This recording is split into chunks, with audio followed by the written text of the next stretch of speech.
Hallelujah, hallelujah, hallelujah, hallelujah, hallelujah, hallelujah, hallelujah, hallelujah. ದೇವರನ್ನು ಆರಾಧಿಸುವುದಕ್ಕಾಗಿ ನಾವು ಸೇರಿ ಬಂದಿದ್ದೇವೆ. ಬೇರೆ ಬೇರೆ ಸ್ಥಳಗಳಲ್ಲಿ, ನಿಮ್ಮ ಮನೆಗಳಲ್ಲಿ ದೇವರ ಪ್ರಸನ್ನತೆಯನ್ನು ಬಯಸಿ ದೇವರನ್ನು ಆರಾಧಿಸುವಂಥ ಹೃದಯದಲ್ಲಿ ನೀವು ಸೇರಿ ಬಂದಿದ್ದೀರಿ ಎಂಬುದಾಗಿ ನಾನು ನಂಬುತ್ತೇನೆ. ದೇವರನ್ನು ಆರಾಧಿಸುವುದು ದೇವರು ನಮ್ಮ ಜೀವಿತದಲ್ಲಿ ನಮಗೆ ಒದಗಿಸಿದಂಥ ಒಂದು ಶ್ರೇಷ್ಠ ಭಾಗ್ಯವಾಗಿದೆ. ದೇವರು ನಮ್ಮನ್ನು ಆರಾಧಿಸಬೇಕು ಎಂಬುದಾಗಿ ಬಯಸುವಾಗ ನಾವು ಸರಿಯಾದ ರೀತಿಯಲ್ಲಿ ದೇವರನ್ನು ತಿಳಿದು ಆತನನ್ನು ಆರಾಧಿಸುವುದಾದರೆ ಅದು ನಮ್ಮ ಜೀವಿತದಲ್ಲಿ ಎಷ್ಟೋ ಆಶೀರ್ವಾದಗಳನ್ನು ತರುತ್ತದೆ. ಸತ್ಯವೇದದಲ್ಲಿ ನಾವು ನೋಡುವುದಾದರೆ ದೇವರು ಆಶೀರ್ವಾದಿಸಿದಂಥ, ಅವರ ಮುಖಾಂತರವಾಗಿ ತನ್ನ ಉದ್ದೇಶವನ್ನು ನೆರವೇರಿಸಿದಂಥ ಜನರನ್ನು ನೋಡುವುದಾದರೆ ಅವರು ದೇವರನ್ನು ಆರಾಧಿಸುವರಾಗಿದ್ದರು. ಕಳೆದ ಭಾನುವಾರ ನಾನು ಹೇಳಿದೆ, ಅಬ್ರಾಹ್ಮನಿಗೆ ದೇವರು ತಾನು ಸರ್ವಶಕ್ತನು ಎಂಬುದಾಗಿ ಹೇಳಿದಾಗ ದೇವರಿಗೆ ಅಡ್ಡ ಬಿದ್ದನು.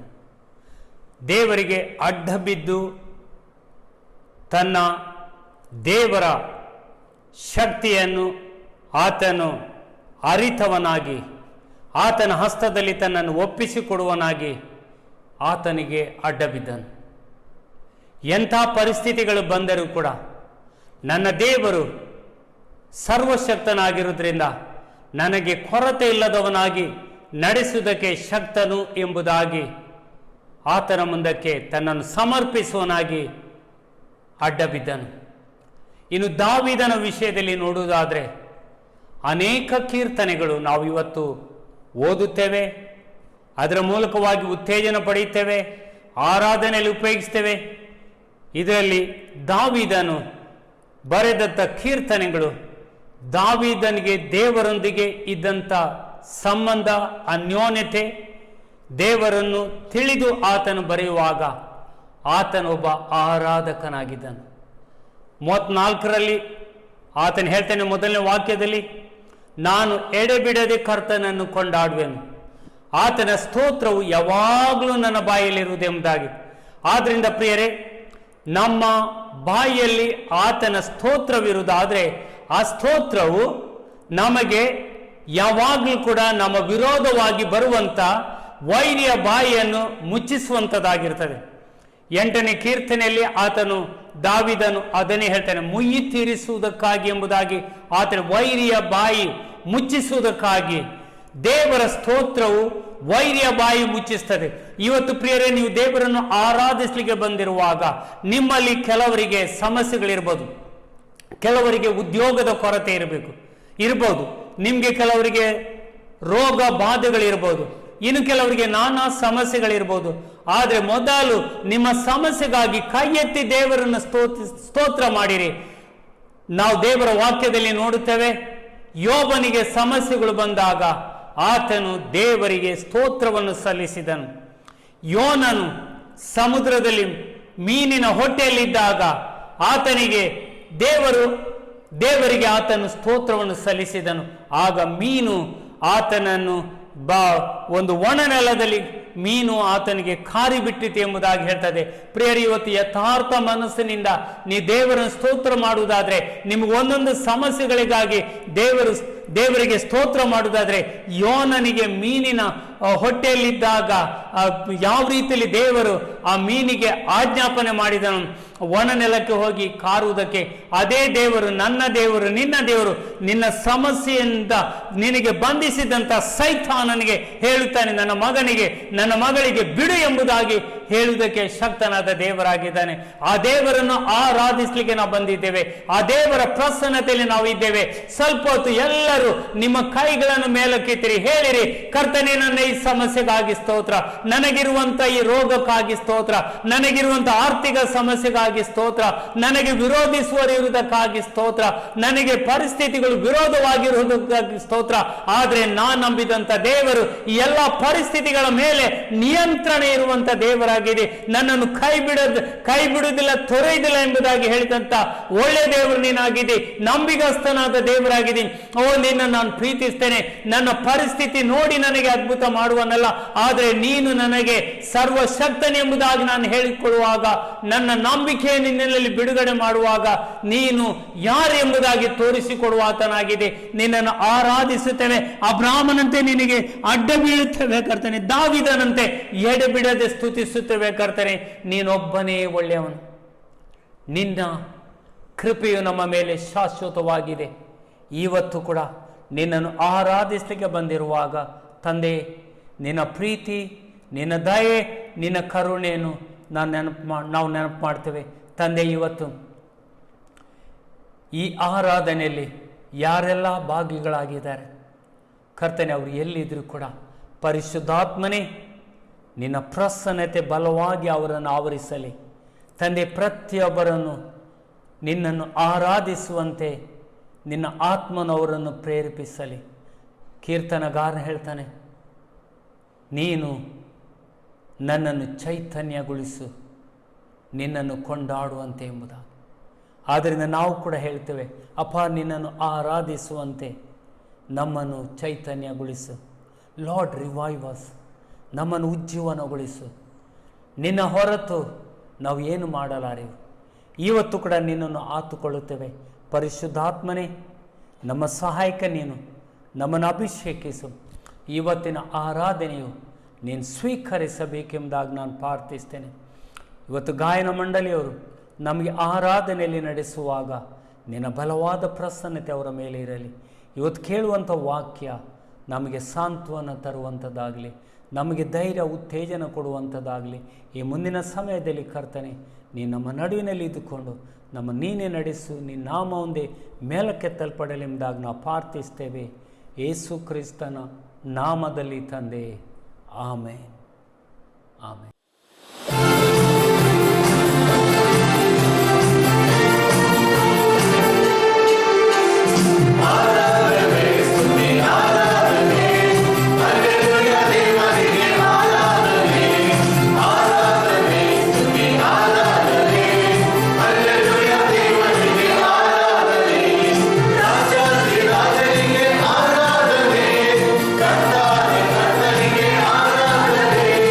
ರಾಜ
ಯೇಸುವಿನ ನಾಮದಲ್ಲಿ ಬಿಡುಗಡೆ ಉಂಟು, ಯೇಸುವಿನ ನಾಮದಲ್ಲಿ ಸೌಖ್ಯತೆ ಉಂಟು. ಯಾಕೆಂದರೆ ಆಕಾಶದ ಕೆಳಗೆ ಭೂಮಿಯ ಮೇಲೆ ಕೊಡಲ್ಪಟ್ಟಿಲ್ಲ ಯಾವ ನಾಮದಲ್ಲೂ ರಕ್ಷಣೆ ಇಲ್ಲ ಎಂದು ದೇವರ ವಾಕ್ಯ ಹೇಳುತ್ತದೆ. ಆ ಯೇಸು ಕ್ರಿಸ್ತನ ನಾಮದಲ್ಲೇ ರಕ್ಷಣೆ ಉಂಟು. ಆ ನಾಮದಿಂದ ನಮಗೆ ದುಃಖವು ನೀಗಲ್ಪಡುತ್ತದೆ, ನಮ್ಮ ವೇದನೆಯು ನೀಗಲ್ಪಡುತ್ತದೆ, ನಮಗೆ ಸಾಂತ್ವನ ಸಿಗುತ್ತದೆ. ಆ ನಾಮದಲ್ಲಿ ದೆವ್ವಗಳ ಬಲವು ಮುರಿಯಲ್ಪಡುತ್ತದೆ. ಆ ನಾಮದಲ್ಲಿ ಶಕ್ತಿ ಉಂಟು, ಆ ನಾಮದಲ್ಲಿ ಸೌಖ್ಯತೆ ಉಂಟು. ಆ ಯೇಸು ಕ್ರಿಸ್ತನ ನಾಮವನ್ನು ನಾವು ಕೊಂಡಾಡಲು ನಮಗೆ ದೇವರು ಕೃಪೆ ಕೊಟ್ಟಿರುವಾಗ, ಆ ಕೃಪಾವುಳ್ಳ ದೇವರ ನಾಮವನ್ನು ನಾವು ಕೊಂಡಾಡುವಾಗ ನಮ್ಮನ್ನೇ ನಾವು ಸಂಪೂರ್ಣವಾಗಿ ಮರೆತು ಆತನ ನಾಮವನ್ನು ನಾವು ಘನಪಡಿಸುವ, ಆತನ ನಾಮದಲ್ಲಿ ಸೌಖ್ಯತೆ ಉಂಟು. ಮಾಟ ಮಂತ್ರದ ಶಕ್ತಿಗಳು ಮುರಿಯಲ್ಪಡುತ್ತದೆ. ಆ ನಾಮದಲ್ಲಿ ನಮಗೆ ಬಿಡುಗಡೆ ಆಗಿದೆ, ಆ ನಾಮದಲ್ಲಿ ನಮಗೆ ರಕ್ಷಣೆ ದೊರಕಪಟ್ಟಿದೆ. ಆ ನಾಮವನ್ನು ಕೊಂಡಾಡುವ. ಹಾಲೆಲೂಯಾ.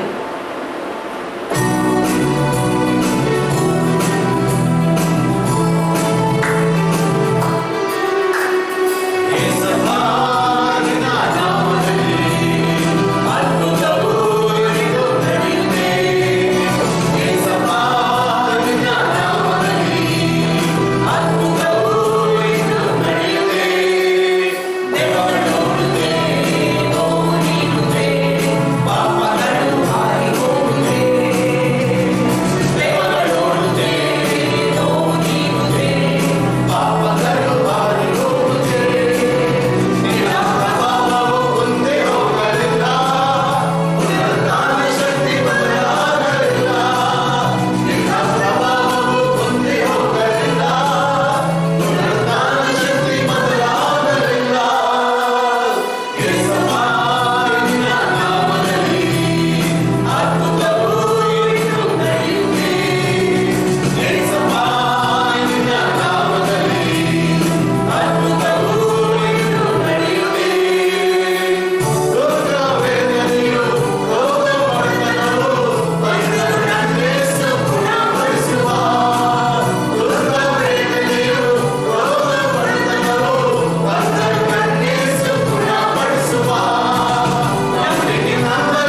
ಆರಾಧನೆ. Hallelujah. Thank you, Jesus. Hallelujah. Thank you, Lord.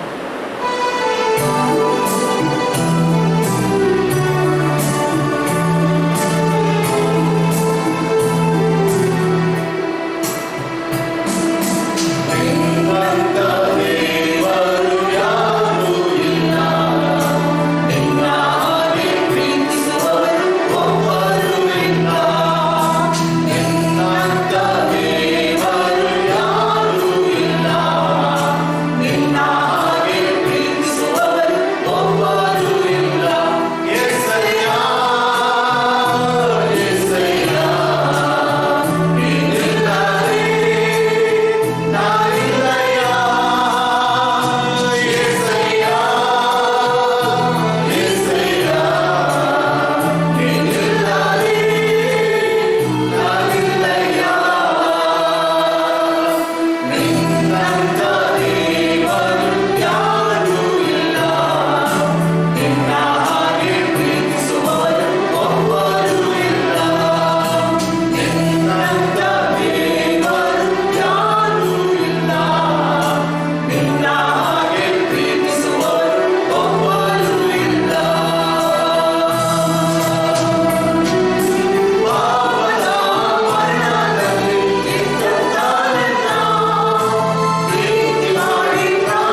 ವೇದನೆಯನ್ನು ಬಲ್ಲ ಆತನು, ನಿನ್ನ ಕರಗಳಲ್ಲಿ ನಮ್ಮ ಕೈ ಹಿಡಿದು ನಡೆಸುವ ದೇವರು. ಇಂಥ ದೇವರು ನೀ ನಮ್ಮ ದೇವರಾಗಿದೆಯಪ್ಪ.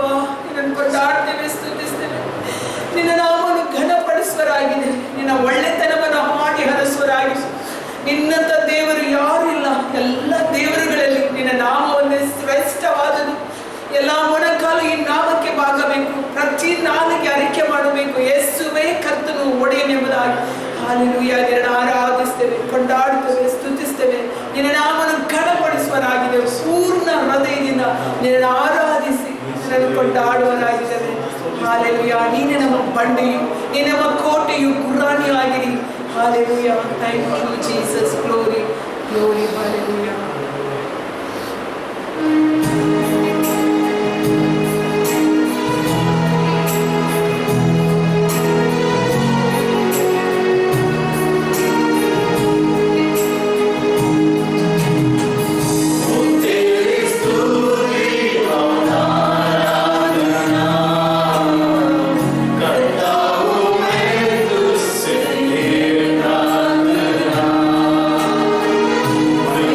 Say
ನಿತ್ಯನಾದ ತಂದೆಯು ಪರಿಶುದ್ಧನಾದ ತಂದೆಯ ಸನ್ನಿಧಾನದಲ್ಲಿ ನಾವಿದ್ದು ಆತನನ್ನು ಆರಾಧಿಸೋಣ. ಸಿಂಹಾಸನರೂಢನಾದ ಕರ್ತನನ್ನು ನಾವು ಆರಾಧಿಸೋಣ. ಹಾಲೆಲೂಯಾ, ನಿನ್ನನ್ನು ಕೊಂಡಾಡು. ಸಮಸ್ತ ದೇವದೂತರು ಪರಲೋಕದಲ್ಲಿ ನಿನ್ನನ್ನು ಆರಾಧಿಸುವ. ನಿನ್ನ ಭಕ್ತರಾದ ನಾವು ಕರೆಗಳನ್ನು ತುತ್ತಾದ ಕೊಂಡಾಡುವ ಉಲ್ಲಾಸಿಸುವರಾಗಿ. ನೀನು ಪರಿಶುದ್ಧನು ಪರಿಶುದ್ಧನು ಪರಿಶುದ್ಧನೆಂದು ಹೇಳುತ್ತಾ ನಿನ್ನನ್ನು ಆರಾಧಿಸುವರಾಗಿ. ಹೊಸ ದಿನವನ್ನು ನಮಗೆ ಕೊಟ್ಟು ನಿನ್ನ ಆರಾಧಿಸಕ್ಕಾಗಿ ನಡೆಸಿದಕ್ಕಾಗಿ ಸ್ತೋತ್ರಪ್ಪ. ಈ ಹೊಸ ದಿನದಲ್ಲಿ ನಿನ್ನನ್ನು ಕೊಂಡಾಡುತ್ತೇವೆ, ಸ್ತುತಿಸುವರಾಗಿದೆ, ಆರಾಧಿಸ್ತಾ ನಿನ್ನ ಮಹಿಮೆಯನ್ನು ವರ್ಣಿಸುವರಾಗಿದೆ. ಪರಲೋಕವು ನಿನ್ನ ಮಹಿಮೆಯನ್ನು ತುಂಬಿದೆ. ಪರಲೋಕ ನಿನ್ನ ಮಹಿಮೆಯನ್ನು ತುಂಬಿದೆಪ್ಪ. ಆ ಮಹಿಮೆಯನ್ನು ನಮ್ಮ ಮೇಲೆ ಸುರಿಸುವ ತಂದೆ ನೀನಾಗಿ. ಆರಾಧನೆಗೆ ಯೋಗ್ಯನೇ, ಮಹಿಮೆಗೆ ಸ್ತುತಿಗಾನ ಯೋಗ್ಯನಾದ ತಂದೆ ನಿನ್ನನ್ನು ಕೊಂಡಾಡುತ್ತೇವೆ, ಸ್ತುತಿಸ್ತೇವೆ, ಆರಾಧಿಸಿ ನಿನ್ನಲ್ಲಿ ಹರ್ಷಗೊಳ್ಳುವರಾಗಿದ್ದೇವೆ. ಹಾಲೆಲೂಯಾ. Thank you father. ಯೇಸುವಿನ ನಾಮವು ಆರಾಧನೆಗೆ ಸ್ತುತಿಗೆ ಯೋಗ್ಯವಾದ ನಾಮ. ಆ ನಾಮದಲ್ಲಿ ನಮಗೆ ರಕ್ಷಣೆ ಕೊಡಲ್ಪಟ್ಟಿದೆ. ಯೇಸು ಕ್ರಿಸ್ತನ ನಾಮವನ್ನು ನಾವು ಕೊಂಡಾಡುವಾಗ, ಆತನ ನಾಮವನ್ನು ಆರಾಧಿಸುವಾಗ, ನಮ್ಮ ಕಣ್ಣೀರಿನ ಸಮಯದಲ್ಲಿ ಆತನ ನಾಮವು ನಮಗೆ ಸಮಾಧಾನ ಕೊಡುತ್ತದೆ. ಇಕ್ಕಟ್ಟಿನ ಸಮಯದಲ್ಲಿ ಆ ನಾಮದಲ್ಲಿ ನಮಗೆ ಬಿಡುಗಡೆ, ನಮಗೆ ಸಾಂತ್ವನ ಸಿಗುತ್ತದೆ. ಹೌದು, ಆತನ ನಾಮವು ನಮಗೆ ಸಹಾಯವಾದ ನಾಮವಿದೆ. ಆ ನಾಮವನ್ನು ನಾವು ಕೊಂಡಾಡುವಾಗ, ಆ ನಾಮವನ್ನು ಸ್ತುತಿಸುವಾಗ ನಮ್ಮನ್ನು ಆತನು ಕರುಣಿಸುವ ಆತನಾಗಿದ್ದಾನೆ. ಸೋಲುಗಳಲ್ಲಿ, ನಿರಾಶೆಗಳಲ್ಲಿ ಆ ನಾಮವನ್ನು ನಾವು ಆರಾಧಿಸುವಾಗ ಆ ನಾಮದಲ್ಲಿ ನಮಗೆ ಸಾಂತ್ವನ ಸಿಗುತ್ತದೆ. ಯಾಕೆಂದರೆ ಆ ನಾಮವು ನಮಗೆ ಬಿಡುಗಡೆ ಕೊಟ್ಟ ನಾಮವಿದೆ. ಯೇಸು ಕ್ರಿಸ್ತನ ನಮ್ಮೊಂದಿಗಿದ್ದು ನಮ್ಮ ಕರಡಿದು ನಡೆಸುವ ಆತನಾಗಿದ್ದಾನೆ. ನಮ್ಮ ಬಲವು ಯೇಸು ಕ್ರಿಸ್ತನೇ ಆಗಿದ್ದಾನೆ. ನಮ್ಮನ್ನು ಆತನು ಕನಿಕರದಿಂದ ತುಂಬಿದ ದೇವನ ಆಗಿರುವಾಗ ಆತನ ಪ್ರೀತಿಯಿಂದ ನಮ್ಮನ್ನು ಆತನು ತುಂಬಿಸುವಾತನೇ. ವಾಗ್ದಾನಗಳನ್ನು ಆತನು ಪೂರೈಸುವಾತನೇ. ಯಾಕೆಂದರೆ ವಾಗ್ದಾನಗಳಲ್ಲಿ ಆತನೇ ನಂಬಿಗಸ್ತ ದೇವನಾಗಿದ್ದಾನೆ. ಆ ನಾಮವನ್ನು ಆರಾಧಿಸುವ, ಆ ನಾಮವನ್ನು ಕೊಂಡಾಡುವ, ಕನಿಕರ ದಯವುಳ್ಳ ಆ ಪ್ರೀತಿಯುಳ್ಳ ನಾಮವನ್ನು ಆರಾಧಿಸುವ. ಯಾಕೆಂದರೆ ಕ್ರಿಸ್ತನ ನಾಮದಲ್ಲಿ ನಮಗೆ ರಕ್ಷಣೆ ಕೊಡಲ್ಪಟ್ಟಿದೆ. ಕ್ರಿಸ್ತನ ಪರಿಶುದ್ಧ ರಕ್ತದಿಂದ ನಾವು ತೊಳೆಯಲ್ಪಟ್ಟು ಆ ನಾಮದಲ್ಲಿ, ಕ್ರಿಸ್ತನ ನಾಮದಲ್ಲಿ ನಮಗೆ ರಕ್ಷಣೆ ಕೊಡಲ್ಪಟ್ಟಿರುವಾಗ ನಾವು ಪರಲೋಕ ಬಾಧ್ಯಸ್ಥರಾಗಿದ್ದೇವೆ. ನಮಗೆ ಪರಲೋಕದಲ್ಲಿ ಒಂದು ಸಂಸ್ಥಾನದಲ್ಲಿ ನಮ್ಮನ್ನು ಆತನು ಕೂಡಿಸಿದ್ದಾನೆ. ತಂದೆಯು ಕ್ರಿಸ್ತನ ನಾಮದಲ್ಲಿ, ಯೇಸು ಕ್ರಿಸ್ತನಲ್ಲಿ ನಮ್ಮನ್ನು ನೋಡುವ ಆತನಾಗಿದ್ದಾನೆ. ಆ ನಾಮದಲ್ಲಿ ನಮಗೆ ಬಿಡುಗಡೆ, ಆ ನಾಮದಲ್ಲಿ ನಮಗೆ ರಕ್ಷಣೆ, ಆ ನಾಮದಲ್ಲಿ ನಮಗೆ ಸೌಖ್ಯತೆ, ನಮಗೆ ಸಮಾಧಾನ ಕೊಡಲ್ಪಟ್ಟಿದೆ. Hallelujah.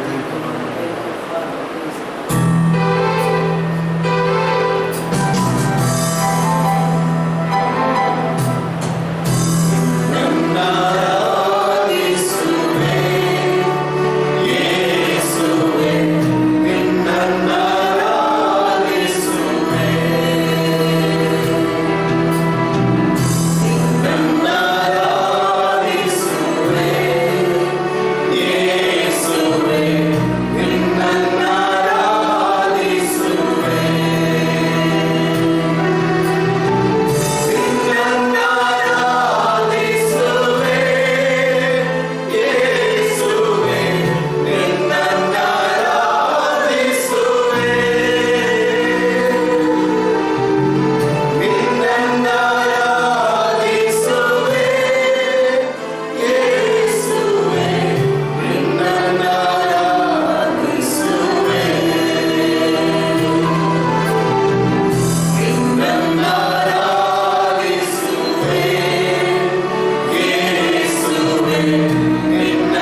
Hallelujah. Thank you, Father. ಕನಿಕರವು ದೇವರೇ. Hallelujah.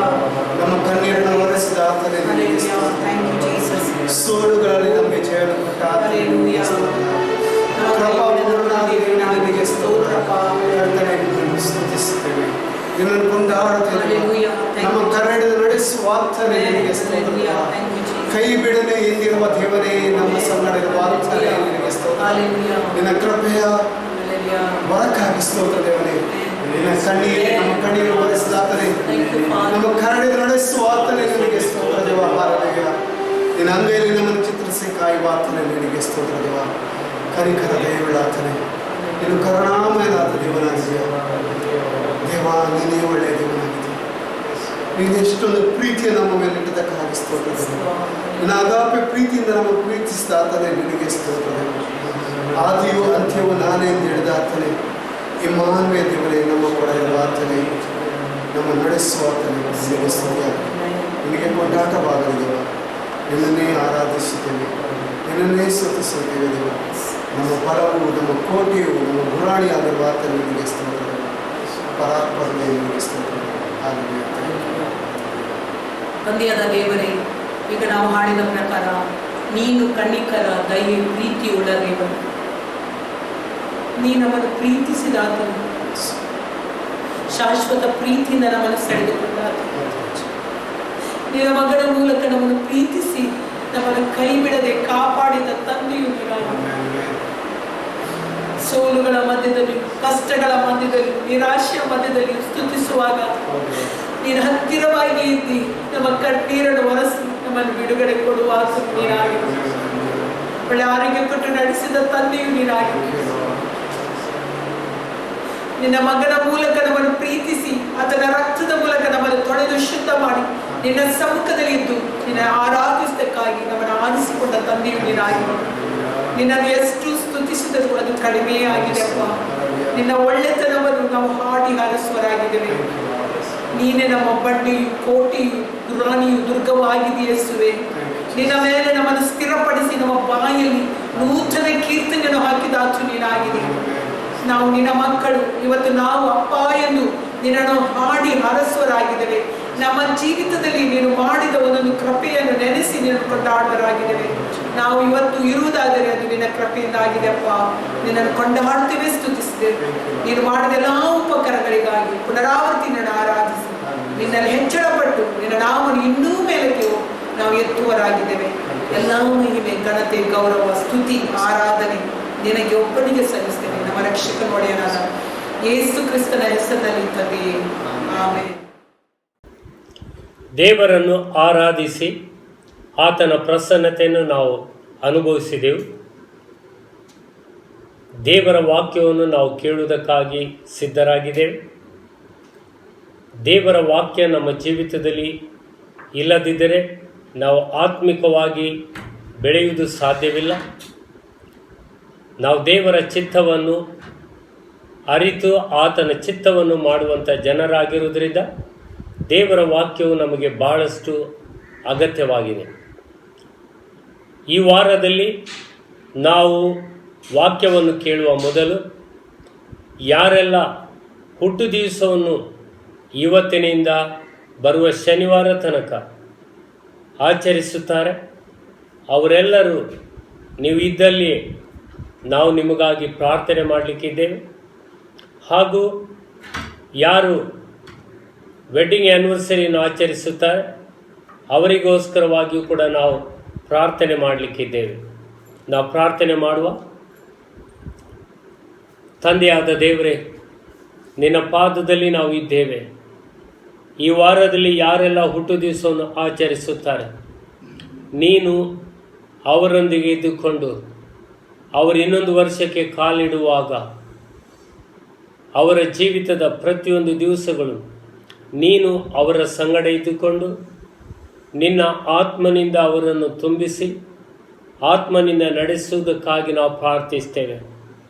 ದಿನನಿತ್ಯ ಸೈತಾನನ ತರುವಂಥ ಎಲ್ಲ ಶೋಧನೆಗಳನ್ನು ಅವರು ಜಯಿಸುವಂತೆ ನಿನ್ನ ಆತ್ಮನ ಬಲದಿಂದ ಅವರನ್ನು ನಡೆಸು ಎಂಬುದಾಗಿ ನಾವು ಪ್ರಾರ್ಥಿಸ್ತೇವೆ. ಅವರು ಪಾಪದಲ್ಲಿ ಬೀಳದಂತೆ ನೀನು ಕಾಪಾಡಬೇಕು. ಅವ್ರಿಗೆ ಒಳ್ಳೆ ಆರೋಗ್ಯ ಕೊಡಬೇಕು. ಅವರ ಕೊರತೆಗಳನ್ನು ನೀಗಿಸಿ ಎಂಬುದಾಗಿ ನಾವು ಪ್ರಾರ್ಥಿಸ್ತೇವೆ.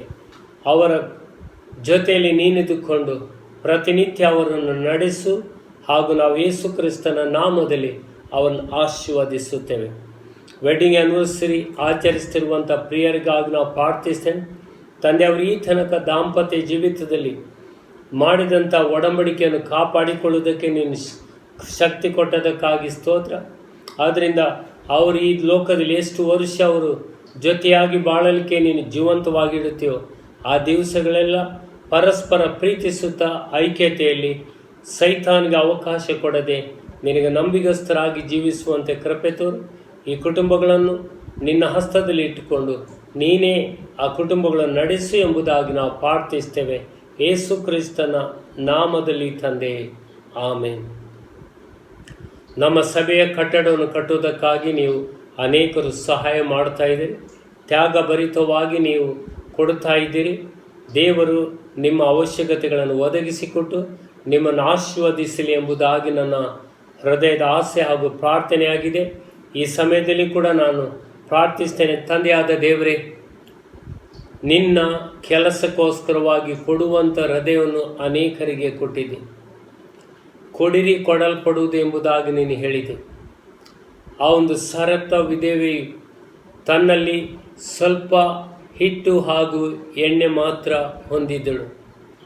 ಆದರೆ ಎಲ್ಲಿ ತನಕ ಎಲಿಯನಿಗೆ ನಿನ್ನ ರಾಜ್ಯವನ್ನು ಮುಂದಕ್ಕಿಟ್ಟಂಥ ನಿನ್ನ ದಾಸನಿಗೆ ಕೊಡುವ ತನಕ ಆ ಸ್ತ್ರೀಯು ನನ್ನಲ್ಲಿರುವಂಥದ್ದನ್ನು ಇವತ್ತು ರೊಟ್ಟಿ ಬೇಯಿಸಿದ ಮೇಲೆ ನಾವು ಸಾಯಬೇಕು ಎಂಬುದಾಗಿ ಅವಳು ಹೇಳಿದಳು.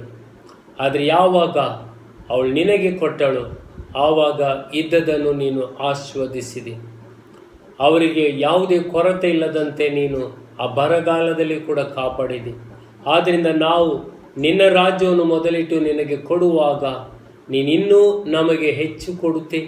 ಆದರೆ ಕೊಡದಿರುವುದಾದರೆ ಅದು ಇದ್ದಷ್ಟಕ್ಕೆ ಉಳಿದು ಹೋಗುವಂಥದ್ದಾಗಿದೆ. ಯಾಕೆಂದರೆ ಆ 5 ರೊಟ್ಟಿ 2 ಮೀನುಗಳನ್ನು ಕೊಟ್ಟಾಗ ಅನೇಕರಿಗೆ ಅವರು ಅವು ಊಟಕ್ಕೆ ಕೊಡುವುದಕ್ಕೆ ಸಾಧ್ಯವಾಯಿತಲ್ಲ.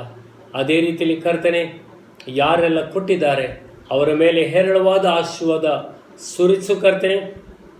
ಪ್ರತಿಯೊಬ್ಬರು ಕೂಡ ಸಾಕ್ಷಿ ಹೇಳುವಂತೆ ನಡೆಸುತ್ತೆ ಎಂಬುದಾಗಿ ನಂಬುತ್ತೇನೆ. ನಾನು ಕರ್ತನ ಸೇವೆಗೆ ಕೊಟ್ಟಿದ್ದರಿಂದ ದೇವರು ನನ್ನ ಅವಶ್ಯಕತೆಗಳನ್ನೆಲ್ಲ ಒದಗಿಸಿಕೊಟ್ಟನು ಎಂಬುದಾಗಿ ಅವರು ಹೇಳುವಂತೆ ಹೇರಳವಾಗಿ ನೀನು ಅವ್ರನ್ನ ಆಶೀರ್ವದಿಸು. ಯೇಸು ಕ್ರಿಸ್ತನ ನಾಮದಲ್ಲಿ ನಿನ್ನ ಆಶೀರ್ವಾದಗಳನ್ನು ಅವರ ಮೇಲೆ ಬಿಡುಗಡೆಗೊಳಿಸುತ್ತೇನೆ. ಆರ್ಥಿಕವಾಗಿಯೂ ಶಾರೀರಿಕವಾಗಿ ಒಳ್ಳೆಯ ಆರೋಗ್ಯ, ವೈರ್ಯು ಅವರಿಂದ ಕಸಿದುಕೊಳ್ಳದಂತೆ ನೀನೇ ಅವರ ಜೀವಿತದಲ್ಲಿ ಇದ್ದುಕೊಂಡು ಎಲ್ಲದರಲ್ಲಿ ನೀನು ಆಶೀರ್ವದಿಸಿ ಅವರು ನಡೆಸಿ ಎಂಬುದಾಗಿ ನಾವು ಪ್ರಾರ್ಥಿಸ್ತೇವೆ. ಯೇಸು ಕ್ರಿಸ್ತನ ನಾಮದಲ್ಲಿ ತಂದೆ, ಆಮೇಲೆ. ಹಾಗಾದರೆ ಪ್ರಿಯರೇ, ಇವಾಗ ನಾವು ದೇವರ ವಾಕ್ಯವನ್ನು ಕೇಳುವುದಕ್ಕೆ ಸಿದ್ಧರಾಗುವ. ನಿಮ್ಮ ಸತ್ಯವೇದಗಳನ್ನು, ನಿಮ್ಮ ಟಿಪ್ಪಣಿ ಪುಸ್ತಕವನ್ನು ನೀವು ಜೊತೆಯಾಗಿ ಇಟ್ಟುಕೊಂಡು ನಾನು ವಾಕ್ಯವನ್ನು ಓದುವಾಗ ನೀವು ಅದರಿಂದ ನಿಮ್ಮ ಸತ್ಯವೇದದಿಂದ ಅದನ್ನು ತಿರುಗಿಸಿ ನೀವು ಓದಬೇಕು ಎಂಬುದಾಗಿ ನಾನು ನಿಮ್ಮಲ್ಲಿ ವಿನಂತಿಸುತ್ತೇನೆ. ಪ್ರಿಯರೇ, ನಮಗೆ ಇನ್ನೂ ಸಭೆಯಾಗಿ ಸೇರಿ ಬರಲಿಕ್ಕೆ ಸಾಧ್ಯವಾಗಲಿಲ್ಲ. ಹೆಚ್ಚು ಕಡಿಮೆ 6.5 ತಿಂಗಳು ಕಳೆದು ಹೋಯಿತು. ಬಹುಬೇಗನೆ ನಮ್ಮ ಸಭೆಯ ಕಟ್ಟಡ ಪೂರ್ತಿಗೊಂಡು ನಾವು ಸಭೆಯಾಗಿ ಸೇರಿ ಬರಲಿಕ್ಕೆ ನಾವು ಎದುರು ನೋಡ್ತಾ ಇದ್ದೇವೆ. ದೇವರು ನಡೆಸುವುದಾದರೆ ಬರುವ ತಿಂಗಳಲ್ಲಿ ನಾವು ಜೊತೆಯಾಗಿ ಬರುವುದಕ್ಕೆ ನಾವು ಎದುರು ನೋಡ್ತಾ ಇದ್ದೇವೆ. ನಾವೆಲ್ಲರೂ ಪ್ರಾರ್ಥನೆಯೊಂದಿಗೆ ನಾವು ಈ ಕಟ್ಟಡವು ಬೇಗ ಕೊನೆಗೊಳ್ಳುವುದಕ್ಕಾಗಿಯೂ ಆರಾಧನೆಗೆ ಸೇರಿ ಬರಲಿಕ್ಕೆ ಆಗುವಂತೆಯೂ ದೇವರು ನಮಗೆ ಅನುಕೂಲ ಮಾಡಿಕೊಡಲಿ ಎಂಬುದಾಗಿ ನಮ್ಮ ಪ್ರಾರ್ಥನೆಯಾಗಿರಲಿ. ಇವತ್ತಿನ ಧ್ಯಾನಕ್ಕಾಗಿ ನಾವು ಧರ್ಮೋಪದೇಶ ಕಾಂಡದಲ್ಲಿ 13ನೇ ಅಧ್ಯಾಯದಲ್ಲಿ 3ರಿಂದ 5ನೇ ವಾಕ್ಯದ ಕಡೆಗೆ ನಾವು ತಿರುಗಿಸಿಕೊಳ್ಳುವ. ಆದರೆ ಈ ವಾಕ್ಯವನ್ನು ಓದುವ ಮೊದಲು ನಾವು ಪ್ರಾರ್ಥನೆಯೊಂದಿಗೆ ನಾವು ಪ್ರಾರಂಭಿಸುವ. ತಂದೆಯಾದ ದೇವರೇ, ವಾಕ್ಯವು ನಮ್ಮ ಜೀವಿತದಲ್ಲಿ ಜೀವವನ್ನು ಕೊಡುವಂಥದ್ದಾಗಿದೆ. ಅದು ನಿನ್ನ ಆತ್ಮನಿಂದ ಪ್ರಕಟವಾಗಿ ಬರುವಾಗ ನಮಗೆ ಅದು ಸತ್ಯವನ್ನು ತಿಳ್ಕೊಳ್ಳುವಾಗ ಬಿಡುಗಡೆ ಕೊಡುವಂಥದ್ದಾಗಿದೆ. ನಿನ್ನ ವಾಕ್ಯವು ನಮ್ಮನ್ನು ಉಜ್ಜೀವಿಸ ಮಾಡುವಂಥ ಶಕ್ತಿ ಉಳ್ಳದಾಗಿದೆ. ಇವತ್ತು ವಾಕ್ಯವನ್ನು ಕೇಳುವಂಥ ನಮ್ಮ ಪ್ರಿಯರಲ್ಲಿ ಅವರು ಯಾವುದೇ ಪರಿಸ್ಥಿತಿಯಲ್ಲಿದ್ದರೂ ಕೂಡ ಅವರೊಂದಿಗೆ ಈ ವಾಕ್ಯವು ಮಾತನಾಡಲಿ ಎಂಬುದಾಗಿ ನಾನು ಪ್ರಾರ್ಥಿಸ್ತೇನೆ. ವಾಕ್ಯವು ಆತ್ಮವು ಜೀವವಾಗಿರುವುದರಿಂದ ವಾಕ್ಯವು ಕೇಳುವಾಗ ಪವಿತ್ರಾತ್ಮನು ನಮ್ಮಲ್ಲಿ ಮಾತನಾಡ್ತಾನೆ. ಆದ್ದರಿಂದ ತಂದೆ, ಇವತ್ತು ಪ್ರತಿಯೊಬ್ಬರಿಗೆ ವಾಕ್ಯವು ಆಶೀರ್ವಾದದಾಯಕವಾಗಲಿ, ಅವರ ಕೊರತೆಗಳನ್ನು ನೀಗಿಸುವಂತೆ ನಂಬಿಕೆಯನ್ನು ಹುಟ್ಟಿಸುವಂಥದ್ದಾಗಲಿ ಎಂಬುದಾಗಿ ನಾನು ಪ್ರಾರ್ಥಿಸ್ತೇನೆ. ಯೇಸು ಕ್ರಿಸ್ತನ ನಾಮದಲ್ಲಿ ತಂದೆ, ಆಮೇನ್. ಈಗ ತಾನೇ ಕೇಳಿದ ವಾಕ್ಯದ ಪ್ರಕಾರ ಅಥವಾ ಧರ್ಮೋಪದೇಶ ಕಂಡ 13:3 ನಾನು ಓದುತ್ತೇನೆ.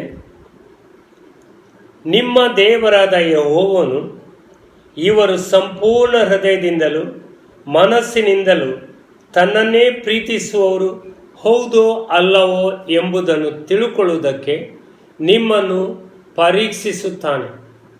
ಆತನು ಹೇಳುವ ಮಾರ್ಗದಲ್ಲೇ ನೀವು ನಡೆದು ಆತನಲ್ಲಿಯೇ ಭಯಭಕ್ತಿ ಉಳ್ಳವರಾಗಿ ಆತನ ಆಜ್ಞೆಗಳನ್ನೇ ಅನುಸರಿಸಿ ಆತನಿಗೇ ವಿಧೇಯರಾಗಿ ಆತನನ್ನೇ ಸೇವಿಸುತ್ತಾ ಹೊಂದಿಕೊಂಡಿರಬೇಕು. ಆ ಪ್ರವಾದಿಗೆ ಅಥವಾ ಆ ಕನಸು ಕಂಡವನಿಗೆ ಮರಣ ಶಿಕ್ಷೆಯಾಗಬೇಕು. ದಾಸತ್ವದಲ್ಲಿದ್ದ ನಿಮ್ಮನ್ನು ಬಿಡುಗಡೆ ಮಾಡಿ ಐಗುಪ್ತ ದೇಶದೊಳಗಿಂದ ಕರತಂದ ನಿಮ್ಮ ದೇವರಾದ ಯೆಹೋವನಿಗೆ ವಿರೋಧವಾಗಿ ಅವನು ದ್ರೋಹದ ಮಾತುಗಳನ್ನಾಡಿ ನಿಮ್ಮ ದೇವರಾದ ಯೆಹೋವನು ಹೇಳಿದ ಮಾರ್ಗದಿಂದ ನಿಮ್ಮನ್ನು ತಪ್ಪಿಸಬೇಕೆಂದಿದ್ದಾನಲ್ಲ. ಈ ವಾಕ್ಯದಲ್ಲಿ ನಾವು ಕೇಳಿದೆವು, ದೇವ ಜನರಾದ ನಾವು ದೇವರನ್ನು ನಂಬಿಕೆ ಇಟ್ಟಿದ್ದೇವೆ ಎಂಬುದಾಗಿ ಹೇಳುವುದರಲ್ಲಿ ದೇವರು ಅಷ್ಟರಲ್ಲಿಯೇ ತೃಪ್ತಿಗೊಳ್ಳುವ ದೇವರಲ್ಲ. ಇಸ್ರೇಲ್ ಜನರನ್ನು ಐಗುಪ್ತ ದೇಶದಲ್ಲಿದ್ದಾಗ ಅವರು ಫರೋಹನ ದಾಸತ್ವದಲ್ಲಿದ್ದರು. ಅಲ್ಲಿ ಅವರು ಬಿಟ್ಟಿ ಕೆಲಸ ಮಾಡುವವರಾಗಿ ಫರೋಹನ ಜನರಿಂದಲೂ ಫರೋಹನಿಂದಲೂ ಬಹಳಷ್ಟು ಬಾಧೆ ಹಿಂಸೆಗೆ ಒಳಗಾಗಿದ್ದರು. ಆದರೆ ದೇವರು ಮೋಶೆ ಆರೋನನನ್ನು ಫರೋಹನ ಬಳಿಗೆ ಕಳುಹಿಸಿ ಅವರನ್ನು ಅಲ್ಲಿಂದ ಪಸ್ಕಾ ಕುರಿಯನ್ನು ಕಡಿದ್ರ ಮೂಲಕವಾಗಿ ದೇವರು ಅವರನ್ನು ಐಗುಪ್ತದಿಂದ ಹೊರಗೆ ತಂದನು. ಆದರೆ ಹೊರಗೆ ತಂದ ಮೇಲೆ ಅವರು ಕಾನಾನ್ ದೇಶಕ್ಕೆ ಹೋಗುವುದಕ್ಕಾಗಿ ದೇವರು ಅವರನ್ನು ಕರೆದನು. ಆದರೆ ನಡುವಿನಲ್ಲಿ ಅವರು ಅರಣ್ಯದಲ್ಲಿ ಅವರು ಇರುವಂಥ ಸಮಯದಲ್ಲಿ ಅನೇಕ ಕಷ್ಟ ಸಮಸ್ಯೆಗಳಿಗೆ ಒಳಗಾದರು. ಆದರೆ ದೇವರು ಮೋಶೆಯ ಮುಖಾಂತರ ಕೊಟ್ಟಂಥ ಧರ್ಮಶಾಸ್ತ್ರದಲ್ಲಿ ನಾವು ನೋಡುವುದಾದರೆ 6ನೇ ಅಧ್ಯಾಯದಲ್ಲಿ ಧರ್ಮೋಪದೇಶ ಕಾಂಡ 6ನೇ ಅಧ್ಯಾಯದಲ್ಲಿ 4 ಹಾಗೂ 5ನೇ ವಾಕ್ಯದಲ್ಲಿ ನೋಡುವುದಾದರೆ ಧರ್ಮೋಪದೇಶ ಕಾಂಡ 6ನೇ ಅಧ್ಯಾಯದಲ್ಲಿ 4 ಹಾಗೂ 5, ಇಸ್ರಾಯೇಲ್ಯರೇ ಕೇಳಿರಿ, ನಮ್ಮ ದೇವರಾದ ಯೆಹೋವನು ಒಬ್ಬನೇ ದೇವರು. ನೀವು ನಿಮ್ಮ ದೇವರಾದ ಯೆಹೋವನನ್ನು ಪೂರ್ಣ ಹೃದಯದಿಂದಲೂ ಪೂರ್ಣ ಪ್ರಾಣದಿಂದಲೂ ಪೂರ್ಣ ಶಕ್ತಿಯಿಂದಲೂ ಪ್ರೀತಿಸಬೇಕು. ದೇವರು ಮೋಶೆಗೆ ಆಜ್ಞೆಗಳನ್ನು, ಮೋಶೆಯ ಮುಖಾಂತರವಾಗಿ ಇಸ್ರೇಲ್ ಜನರಿಗೆ ಆಜ್ಞೆಗಳನ್ನು ಕೊಟ್ಟು ದೇವರನ್ನು ಪೂರ್ಣ ಹೃದಯದಿಂದ ಪ್ರೀತಿಸಬೇಕು ಎಂಬುದಾಗಿ ಹೇಳಿದನು. ಇಲ್ಲಿ ಮೋಶೆಯು ಇಸ್ರೇಲರಿಗೆ ಆಜ್ಞಾಪಿಸುತ್ತಾನೆ, ಅಥವಾ ದೇವರು ತಾನೇ ಮೋಶೆಯ ಮುಖಾಂತರವಾಗಿ ಇಸ್ರೇಲರಿಗೆ ಆಜ್ಞಾಪಿಸುವುದೇನೆಂದರೆ, ನಮ್ಮ ದೇವರಾದ ಯೆಹೋವನು ಒಬ್ಬನೇ ದೇವರು. ಇವತ್ತು ಲೋಕದಲ್ಲಿ ಎಷ್ಟೋ ನಂಬಿಕೆಗಳು, ಎಷ್ಟೋ ದೇವರುಗಳನ್ನು ನಂಬಿಕೊಂಡು ಬಂದಿರುವುದು ನಾವು ಕಾಣುತ್ತೇವೆ. ಆದರೆ ಸತ್ಯವೇದವು ಒಬ್ಬನೇ ದೇವರ ಬಗ್ಗೆ ಪ್ರಕಟಿಸಿದ್ದನ್ನು ನಾವು ನೋಡುತ್ತೇವೆ. ಆದರೆ ಈ ಲೋಕದ ಜನರಿಗೆ ಒಬ್ಬನು ದೇವರು ಇದ್ದಾನೆ ಎಂಬುದಾಗಿ ನಂಬಿದ ತಕ್ಷಣ ನಾವು ದೇವರನ್ನು ಸೇವಿಸುತ್ತೇವೆ ಎಂಬುದಾಗಿ ಎಣಿಸುತ್ತಾರೆ. ಆದರೆ ದೇವ ಜನರಾದವರು ನಾವು ಸರಿಯಾಗಿ ಸತ್ಯವೇದದಿಂದ ಗಮನಕ್ಕೆ ತರಬೇಕೇನಂತಂದರೆ, ಒಬ್ಬ ದೇವರು ಇದ್ದಾನೆ ಎಂಬುದಾಗಿ ಹೇಳಿದ ತಕ್ಷಣ ಆ ದೇವರಿಗೆ ಮತ್ತೆ ನಮಗೆ ಯಾವ ಸಂಬಂಧವೂ ಇರುವುದಿಲ್ಲ. ಹೌದು, ದೇವರು ಮನುಷ್ಯನನ್ನು ಸೃಷ್ಟಿ ಮಾಡಿದ್ದಾನೆ. ಸತ್ಯವೇದದಲ್ಲಿ ನಾವು ತಿಳಿಯುವ ಪ್ರಕಾರ ದೇವರು ತಾನೇ ಮನುಷ್ಯನಿಗೆ ತನ್ನ ಜೀವ ಶ್ವಾಸ ಊದಿ ಸೃಷ್ಟಿ ಮಾಡಿದ್ದು. ಆದರೆ ಆದಿಯಲ್ಲಿಯೇ ಮನುಷ್ಯನು ಪಾಪ ಮಾಡಿ ದೇವರ ಸಂಬಂಧವನ್ನು ಮುರಿದು ಬಿಟ್ಟಿದ್ದಾನೆ. ಆದ್ದರಿಂದ ಮನುಷ್ಯನು ಎರಡು ಸಂಗತಿ. ಮೊದಲನೇದಾಗಿ ಮನುಷ್ಯನು ಪಾಪದಿಂದ ಬಿಡುಗಡೆ ಹೊಂದಬೇಕು. ಅದರ ನಂತರ ಪಾಪದಿಂದ ಕಳೆದುಕೊಂಡಂಥ ಜೀವವನ್ನು ಹೊಂದಿಕೊಳ್ಳಬೇಕು. ಎಲ್ಲಿ ತನಕ ಮನುಷ್ಯನು ಪಾಪದಿಂದ ಬಿಡುಗಡೆ ಹೊಂದುವುದಿಲ್ಲ, ಪುನಃ ದೇವರ ಜೀವವನ್ನು ಪಡೆದುಕೊಳ್ಳುವುದಿಲ್ಲ, ಅಲ್ಲಿ ತನಕ ಮನುಷ್ಯನಿಗೆ ದೇವರ ಸಂಬಂಧ ಇಲ್ಲ. ಇಸ್ರೇಲ್ ಜನರು ಅಬ್ರಾಮನ ದೇವರು ಒಬ್ಬನೇ ದೇವರು, ಅವರು ದೇವರನ್ನು ಯೆಹೋವನನ್ನು ಆರಾಧಿಸ್ತಿದ್ರು. ಆದರೂ ಕೂಡ ಈ ಜನರು ದೇವರೊಂದಿಗೆ ನಡೆಯುತ್ತಿದ್ದಿಲ್ಲ. ಅಂಥ ಸಂದರ್ಭದಲ್ಲಿ ದೇವರು ಮೋಶೆಯ ಮುಖಾಂತರವಾಗಿ ಈ ಇಸ್ರೇಲ್ ಜನರನ್ನು ಪಸ್ಕಾ ಹಬ್ಬವನ್ನು ಆಚರಿಸುವುದರ ಮೂಲಕ, ಅಂದರೆ ಅವರು ಪಾಪಿಗಳಾಗಿರುವುದರಿಂದ ಅವರ ಪಾಪದಿಂದ ಬಿಡುಗಡೆ ಆಗುವುದಕ್ಕಾಗಿ ಮುಂದೆ ಯೇಸು ಕ್ರಿಸ್ತನು ಲೋಕದ ಪಾಪ ನಿವಾರಣೆ ಮಾಡುವಂಥ ದೇವರೇ ನೇಮಿಸಿದಂಥ ಯಜ್ಞದ ಕುರಿಯಾಗಿರುವುದರಿಂದ ಅದರ ಮೊದಲು ಅದರ ಛಾಯೆಯಾಗಿ ಅವರು ಪಸ್ಕಾ ಕುರಿಯನ್ನು ಕಡಿದು ಅದರ ರಕ್ತದಿಂದ ವಿಮೋಚನೆಯಾಗುವುದರ ಅಥವಾ ಕ್ರಿಸ್ತನ ರಕ್ತದ ಮೂಲಕ ವಿಮೋಚನೆಯಾಗುವಂಥ ಛಾಯೆಯಾಗಿ ಅವರು ಅಲ್ಲಿ ಪಸ್ಕಾ ಹಬ್ಬವನ್ನು ಆಚರಿಸಿದರು. ಅವರು ಒಪ್ಪಿಕೊಂಡರು ದೇವರ ಮುಂದಕ್ಕೆ, ನಾವು ಪಾಪಿಗಳಾಗಿ ಸಾಯಬೇಕಾದವರು, ಆದರೆ ನಮ್ಮ ಪಾಪಕ್ಕಾಗಿ ಈ ಒಂದು ಕುರಿಯು ಪಾಪಕ್ಕಾಗಿ ಪ್ರಾಯಶ್ಚಿತವಾಗಿ ಸಮರ್ಪಣೆ ಆಗಿರುವುದರಿಂದ ಅದರ ರಕ್ತದಿಂದ ನಮಗೆ ವಿಮೋಚನೆ ಆಗುತ್ತದೆ ಎಂಬುದಾಗಿ ಅವರು ಒಪ್ಪಿಕೊಂಡರು. ಆದ್ದರಿಂದ ಯಾವಾಗ ಅವರು ಪಸ್ಕಾ ಕುರಿಯನ್ನು ಕಡಿದು ಅದರ ಆ ರಕ್ತದಿಂದ ಅವರು ತಮ್ಮ ಮನೆಯ ನಿಲುವು ಪಟ್ಟಿಗಳಿಗೆ ಹಚ್ಚಿ ಅಥವಾ ನಿಲುವು ಕಂಬಗಳಿಗೆ ಮತ್ತು ಮೇಲಿನ ಪಟ್ಟಿಗಳಿಗೆ ಹಚ್ಚುವುದರ ಮೂಲಕವಾಗಿ ಅದನ್ನು ಶಿಲುಬೆ ಮೇಲೆ ಕ್ರಿಸ್ತ ಯೇಸು ರಕ್ತ ಸುರಿಸುವುದನ್ನು ಅವರು ನಂಬುವುದರ ಮೂಲಕವಾಗಿ ಅವರು ದೇವಜನರಾದರು. ಈ ದೇವಜನರಾದಂಥ ಈ ಇಸ್ರೇಲ್ ಜನರಿಗೆ ಇಲ್ಲಿ ದೇವರು ಕೊಡುವಂಥ ಆಜ್ಞೆ ಏನೆಂದರೆ, ನೀವು ನಿಮ್ಮ ದೇವರಾದ ಯೆಹೋವನನ್ನು ಪೂರ್ಣ ಹೃದಯದಿಂದಲೂ ಪೂರ್ಣ ಪ್ರಾಣದಿಂದಲೂ ಪೂರ್ಣ ಶಕ್ತಿಯಿಂದಲೂ ಪ್ರೀತಿಸಬೇಕು ಎಂಬುದಾಗಿ. ಇಲ್ಲಿ ಪ್ರೀತಿಸುವುದು ಎಂಬುದಾಗಿ ಹೇಳುವಾಗ ಪ್ರೀತಿಯು ಒಂದು ಆರಿಸುವಿಕೆ ಆಗಿದೆ.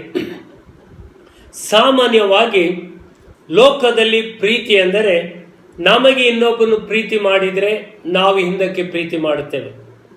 ಆದರೆ ಇನ್ನೊಬ್ಬನು ನಮಗೆ ಪ್ರೀತಿಸದೇ ಇರುವಾಗ ನಾವು ಅವರನ್ನು ದೂರ ಇಡುತ್ತೇವೆ. ನಾವು ಅವರ ವಿರೋಧವಾಗಿ ನಮ್ಮ ಮನಸ್ಸಿನಲ್ಲಿ ಏನೋ ಒಂದು ರೀತಿಯಲ್ಲಿ ಬೇಸರ, ದುಃಖದ ಯೋಚನೆ ಇಡ್ತೇವೆ. ಆದರೆ ನಿಜವಾದ ಪ್ರೀತಿ ಎಂದರೆ ನಿಜವಾದ ಪ್ರೀತಿ ಎಂಬುದಾಗಿ ಸತ್ಯವೇದದಲ್ಲಿ ನೋಡುವಾಗ ನಮಗೆ ಯಾವ ಪರಿಸ್ಥಿತಿಯಲ್ಲಿ ನಾವು ಇದ್ರೂ ಕೂಡ ನಾವು ಇನ್ನೊಬ್ಬರನ್ನು ಪ್ರೀತಿಸುವುದಕ್ಕೆ ಆರಿಸಿಕೊಳ್ಳುವುದಾಗಿದೆ. ನಾವು ಒಳ್ಳೆಯದಾಗಲಿ ಕೆಟ್ಟದಾಗಲಿ ನಾವು ಪ್ರೀತಿಸುತ್ತೇವೆ ಎಂಬುದಾಗಿ, ನಾನು ಪ್ರೀತಿಸುತ್ತೇನೆ ಎಂಬುದಾಗಿ ಒಂದು ದೃಢ ನಿರ್ಧಾರ. ಇಲ್ಲಿ ದೇವರ ಬಗ್ಗೆ ದೇವರು ನಮಗೆ ತನ್ನನ್ನು ಪ್ರೀತಿಸಲಿಕ್ಕೆ ಹೇಳುವುದಾದರೆ ದೇವರು ಯಾವಾಗಲೂ ಕೂಡ ನಂಬಿಗಸ್ತನಾಗಿದ್ದಾನೆ. ದೇವರು ಯಾವಾಗಲೂ ಕೂಡ ಒಳ್ಳೆಯವನೇ ಆಗಿದ್ದಾನೆ. ದೇವರು ನಮಗೆ ಯಾವಾಗಲೂ ಕೂಡ ಒಳ್ಳೆಯದನ್ನೇ ಮಾಡುವನಾಗಿದ್ದಾನೆ. ಆದರೆ ನಮ್ಮ ಜೀವಿತದಲ್ಲಿ ಕೆಲವೊಂದು ಪರಿಸ್ಥಿತಿಗಳು ನಮಗೆ ಒಳ್ಳೆಯದಾಗಿ ಹೋಗಬಹುದು, ಕೆಲವೊಂದು ಪರಿಸ್ಥಿತಿಗಳು ನಮಗೆ ಕೆಟ್ಟದಾಗಿ ಹೋಗಬಹುದು. ಆ ಪರಿಸ್ಥಿತಿಯಲ್ಲಿ ಕೂಡ ನಾವು ದೇವರನ್ನು ನಾವು ಪ್ರೀತಿಸುವುದು ನಮ್ಮ ಪರಿಸ್ಥಿತಿಯ ಮೇಲೆ ಅಲ್ಲ, ಆದರೆ ದೇವರು ಯಾರು ಎಂಬುದಾಗಿ ತಿಳಿದುಕೊಂಡು ಆತನನ್ನು ಪ್ರೀತಿಸುವುದಾಗಿದೆ. ನಾವು ಪಾಪದಲ್ಲಿದ್ದಾಗಲೂ ಕೂಡ ದೇವರು ನಮ್ಮನ್ನು ಕೈ ಬಿಡಲಿಲ್ಲ. ತನ್ನ ಒಬ್ಬನೇ ಮಗನನ್ನು ಕಳುಹಿಸಿ ಆತನನ್ನು ಶಿಲುಬೆಯಲ್ಲಿ ಯಜ್ಞವಾಗಿ ಅರ್ಪಿಸಿ ನಮ್ಮನ್ನು ಪಾಪದಿಂದ ಬಿಡಿಸಿದ್ದಾನೆ. ಆತನ ಬಳಿಗೆ ಬರುವವರಿಗೆ ಆತನು ಯೇಸು ತಾನೇ ಹೇಳಿದು, ನಾನು ನಿಮ್ಮನ್ನು ಎಂದೂ ಕೈ ಬಿಡುವುದಿಲ್ಲ, ಎಂದೂ ತೊರೆಯುವುದಿಲ್ಲ ಎಂಬುದಾಗಿ ಹೇಳಿದ್ದಾನೆ. ಆದ್ದರಿಂದ ದೇವರ ವಾಕ್ಯದಲ್ಲಿ ನಾವು ನಂಬಿಕೆ ಇಟ್ಟು ನಮ್ಮ ಪರಿಸ್ಥಿತಿಗಳ ಮೇಲೆ ನಾವು ನೋಡುವುದಲ್ಲ, ಆದರೆ ದೇವರು ಯಾರು ಎಂಬುದಾಗಿ ತಿಳಿದುಕೊಂಡು ಆತನ ಮೇಲೆ ನಮ್ಮ ಪರಿಪೂರ್ಣವಾದ ನಂಬಿಕೆ ಇಟ್ಟುಕೊಂಡು ನಾವು ದೇವರನ್ನು ಎಲ್ಲ ಪರಿಸ್ಥಿತಿಗಳಲ್ಲಿ ದೇವರನ್ನು ಪ್ರೀತಿಸುವಂಥ ಒಂದು ನಿರ್ಧಾರ ಮಾಡಿ ದೇವರಿಗೆ ವಿಧೇಯರಾಗಿ ಪ್ರೀತಿಸುವುದಾಗಿದೆ. ಆದ್ದರಿಂದ ಪೂರ್ಣ ಹೃದಯದಿಂದ, ಪೂರ್ಣ ಬುದ್ಧಿಯಿಂದ, ಪೂರ್ಣ ಪ್ರಾಣದಿಂದ ಪ್ರೀತಿಸಬೇಕು ಎಂಬುದಾಗಿ ಹೇಳಿದಂಥ ದೇವರು ಇಲ್ಲಿ 13ನೇ ಅಧ್ಯಾಯದಲ್ಲಿ ಧರ್ಮೋಪದೇಶ ಕಾಂಡದಲ್ಲಿ ನಾವು 3ನೇ ವಾಕ್ಯದಲ್ಲಿ ನೋಡಿದೆವು. ನಿಮ್ಮ ದೇವರಾದ ಯೆಹೋವನು ಇವರು ಸಂಪೂರ್ಣ ಹೃದಯದಿಂದಲೂ ಮನಸ್ಸಿನಿಂದಲೂ ತನ್ನನ್ನೇ ಪ್ರೀತಿಸುವರು ಹೌದೋ ಅಲ್ಲವೋ ಎಂಬುದನ್ನು ತಿಳುಕೊಳ್ಳುವುದಕ್ಕೆ ನಿಮ್ಮನ್ನು ಪರೀಕ್ಷಿಸುತ್ತಾನೆ. ಪ್ರಿಯರೇ, ಇವತ್ತು ನಮಗೆ ಕ್ರಿಸ್ತ ಯೇಸುವಿನಲ್ಲಿದ್ದವರು ಈ ಒಂದು ವಿಷಯವನ್ನು ನಾವು ಸರಿಯಾಗಿ ತಿಳಿಯಬೇಕು. ಇಸ್ರೇಲ್ ಜನರು ಐಗುಪ್ತ ದೇಶದಿಂದ ಹೊರಗೆ ಬಂದರು. ಅವರು ಕಾನಾನ್ ದೇಶಕ್ಕೆ ಹೋಗುವ ಮೊದಲು ಅವರು ಅರಣ್ಯದಲ್ಲಿದ್ದಾಗ ದೇವರು ಅವರಿಗೆ ಯಾವ ಅದ್ಭುತವನ್ನು ಮಾಡಲಿಕ್ಕೂ ಶಕ್ತಿ ಉಳ್ಳಂಥ ದೇವರಾಗಿದ್ದಾನೆ. ಆದರೆ ಅವರು ಅರಣ್ಯದಲ್ಲಿದ್ದಾಗ ಅವರನ್ನು ದೇವರು ಪರೀಕ್ಷಿಸಿದನು. ನಾವು ಸತ್ಯವೇದದಲ್ಲಿ ನಾವು ಧ್ಯಾನ ಮಾಡುವುದಾದರೆ ಅಥವಾ ತಿಳಿಯುವುದಾದರೆ ಇಸ್ರೇಲ್ ಜನರು ಕೆಲವೊಂದು ಸಮಯದಲ್ಲಿ ಅವರಿಗೆ ಕುಡಿಯುವುದಕ್ಕೆ ನೀರು ಸಿಗಲಿಲ್ಲ, ಅವರಿಗೆ ತಿನ್ನುವುದಕ್ಕೆ ಅಲ್ಲಿ ಆಹಾರವಿರಲಿಲ್ಲ. ಆ ಸಂದರ್ಭದಲ್ಲಿ ದೇವರು ಅವರನ್ನು ಪರೀಕ್ಷಿಸಿದನು. ಇವರು ನೀರು ಸಿಗದಂಥ ಪರಿಸ್ಥಿತಿಯಲ್ಲಿ ಯಾವ ರೀತಿಯಲ್ಲಿ ಅವರು ತಮ್ಮ ನಂಬಿಕೆಯನ್ನು ದೇವರಲ್ಲಿ ತೋರಿಸುತ್ತಾರೆ, ಅವರಿಗೆ ತಿನ್ನುವುದಕ್ಕೆ ಆಹಾರ ಸಿಗದಿರುವಾಗ ಅವರು ಯಾವ ರೀತಿಯಲ್ಲಿ ದೇವರನ್ನು ಪ್ರೀತಿಸುತ್ತಾರೆ. ಫರೋಹನ ಸೈನ್ಯವು ಅವರನ್ನು ಹಿಂದಟ್ಟಿ ಬಂತು. ಆ ಸಂದರ್ಭದಲ್ಲಿ ಅವರು ಯಾವ ರೀತಿಯಲ್ಲಿ ದೇವರ ಮೇಲೆ ಅವರ ನಂಬಿಕೆಯನ್ನು ತೋರಿಸುತ್ತಾರೆ ಎಂಬುದಾಗಿ ದೇವರು ಅವರನ್ನು ಕಠಿಣ ಪರಿಸ್ಥಿತಿಯಲ್ಲಿ ಹಾಕಿ ಅವರನ್ನು ಪರೀಕ್ಷಿಸಿದರು. ನಮಗೆ ಗೊತ್ತಿದ್ದ ಪ್ರಕಾರ ಈ ಇಸ್ರೇಲ್ ಜನರು ಆ ಕಠಿಣ ಪರಿಸ್ಥಿತಿಯಲ್ಲಿ ದೇವರ ಮೇಲೆ ತಮ್ಮ ನಂಬಿಕೆಯನ್ನು ಉಚ್ಚರಿಸಿದ್ದನ್ನು ಬಿಟ್ಟು ಅವರು ಗುಣಗುಟ್ಟಿದರು. ಇವತ್ತು ನಾವು ನಮ್ಮನ್ನೇ ಸ್ವಲ್ಪ ಪರೀಕ್ಷೆ ಮಾಡುವುದು ಕೂಡ ಅಗತ್ಯವಾಗಿದೆ. ಸತ್ಯವೇದದಲ್ಲಿ ಇದ್ದಂಥ ಭಕ್ತರನ್ನು ನಾವು ನೋಡುವುದಾದರೆ ನಾವು ಈ ಮೊದಲೇ ಕೆಲವು ದಿವಸಗಳ ಹಿಂದೆ ಸಂದೇಶದಲ್ಲಿ ನಾವು ಕೇಳಿದ್ದೇವೆ. ಯೋಬನು ದೇವರ ಮೇಲೆ ನಂಬಿಕೆ ಇಟ್ಟಿದ್ದನು. ಆತನ ಬಗ್ಗೆ ದೇವರೇ ಸಾಕ್ಷಿ ಹೇಳಿದನು. ಯೋಬನು ಕೆಟ್ಟದನ್ನು ನಿರಾಕರಿಸುತ್ತಾನೆ. ಆತನು ದೇವರನ್ನು ಯಥಾರ್ಥವಾಗಿ, ಆತನು ನಿರ್ದೋಷಿಯಾಗಿ ದೇವರನ್ನು ಪ್ರೀತಿಸುವುದರ ಬಗ್ಗೆ ಆತನಿಗೆ ಸರಿ ಸಮಾನನಾದ ಮನುಷ್ಯರು ಯಾರೂ ಇಲ್ಲ ಎಂಬುದಾಗಿ ದೇವರೇ ಸೈತಾನನ ಮುಂದಕ್ಕೆ ಹೇಳಿದರು. ಆದರೆ ಸ್ವಲ್ಪ ಸಮಯದ ನಂತರ ಅವನಿಗೆ ಒಂದರ ಮೇಲೆ ಒಂದು ಸಮಸ್ಯೆಗಳನ್ನು ದೇವರು ಅನುಮತಿಸಿದನು. ಅಲ್ಲಿ ದೇವರು ಆತನ ನಂಬಿಕೆಯನ್ನು ಕೂಡ ಪರೀಕ್ಷಿಸಿದನು. ಆತನು ನಾನಾ ರೀತಿಯ ಸಮಸ್ಯೆಗಳನ್ನು ಎದುರಿಸಬೇಕಾಯಿತು. ಆದರೆ ಆತನು ದೇವರಿಂದ ಏನು ಸಿಗುತ್ತದೆ ಎಂಬುದಾಗಿ ಆತನು ದೇವರನ್ನು ಪ್ರೀತಿಸಲಿಲ್ಲ. ಆದರೆ ಆತನು ದೇವರು ಯಾರಾಗಿದ್ದಾನೆ ಎಂಬುದಾಗಿ ಆತನು ದೇವರ ಮೇಲೆ ತನ್ನ ದೃಢವಾದ ನಂಬಿಕೆಯನ್ನು ಇಟ್ಟಿದ್ದನು. ಆದ್ದರಿಂದ ಆತನಲ್ಲಿ ಗುಣಗುಟ್ಟುವಿಕೆ ಬರಲಿಲ್ಲ. ಇನ್ನೊಬ್ಬ ವ್ಯಕ್ತಿಯನ್ನು ನಾವು ನೋಡುವುದಾದರೆ ಹಳೆ ಒಡಂಬಡಿಕೆಯಲ್ಲಿ ಯೋಸೇಫನು, ದೇವರು ಆತನ ಜೀವಿತದಲ್ಲಿ ಒಂದು ಕರೆ ಇತ್ತು.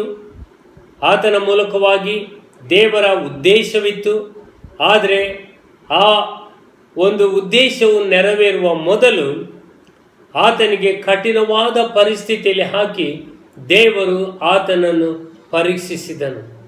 ಆದ್ದರಿಂದ ಇವತ್ತು ಸತ್ಯವೇದದಲ್ಲಿ ನೋಡುವ ಪ್ರಕಾರ ದೇವರು ನಮ್ಮ ಹೊಸ ಒಡಂಬಡಿಕೆಯಲ್ಲಿರುವಂಥ ಪ್ರತಿಯೊಬ್ಬ ಕ್ರೈಸ್ತ ವಿಶ್ವಾಸಿಯ ಜೀವಿತದಲ್ಲಿ ದೇವರು ಒಂದು ಕರೆ ಇಟ್ಟಿದ್ದಾನೆ, ಹಾಗೂ ಒಂದು ಉದ್ದೇಶವನ್ನು ಇಟ್ಟಿದ್ದಾನೆ. ಆ ಕರೆಯು ಬೇರೆ ಬೇರೆ ರೀತಿಯಲ್ಲಿ ಇರ್ಬೋದು. ಆದರೆ ಕೆಲವರಿಗೆ ಪೂರ್ಣ ಕಾಲದಲ್ಲಿ ಸೇವೆ ಮಾಡುವಂಥ ಕರೆ ಇರ್ಬೋದು, ಆದರೆ ಇನ್ನು ಕೆಲವರಿಗೆ ಆ ರೀತಿಯಲ್ಲಿ ಕರೆ ಇರಲಿಕ್ಕಿಲ್ಲ. ಆದರೆ ಪ್ರತಿಯೊಬ್ಬ ಕ್ರೈಸ್ತ ವಿಶ್ವಾಸಿಗೂ ಒಂದು ಕರೆ ಇದೆ. ಆದರೆ ಆ ಕರೆಯನ್ನು ದೇವರು ನಮ್ಮ ಜೀವಿತದಲ್ಲಿ ಪೂರ್ಣಗೊಳಿಸುವುದಕ್ಕೆ ಬಯಸುತ್ತಾನೆ. ಆದರೆ ಪ್ರತಿಯೊಬ್ಬರನ್ನು ದೇವರು ಪರೀಕ್ಷಿಸುವುದನ್ನು ನಾವು ನೋಡುತ್ತೇವೆ. ಆದ್ದರಿಂದ ಇವತ್ತು ಸತ್ಯವೇದದಲ್ಲಿ ನಾವು ಓದಿದ ಪ್ರಕಾರ ಪ್ರತಿಯೊಬ್ಬರನ್ನು ಆತನು ಪರೀಕ್ಷಿಸುತ್ತಾನೆ. ಆದುದರಿಂದ ನಮಗೆ ಕಠಿಣ ಪರಿಸ್ಥಿತಿಗಳು ಬಂದಾಗ ದೇವರು ನಮ್ಮನ್ನು ಮರೆತಿದ್ದಾನೆ ಎಂಬುದಾಗಿ ಅಲ್ಲ, ದೇವರು ನಮ್ಮನ್ನು ಕೈ ಬಿಟ್ಟಿದ್ದಾನೆ ಎಂಬುದಾಗಿ ಅಲ್ಲ.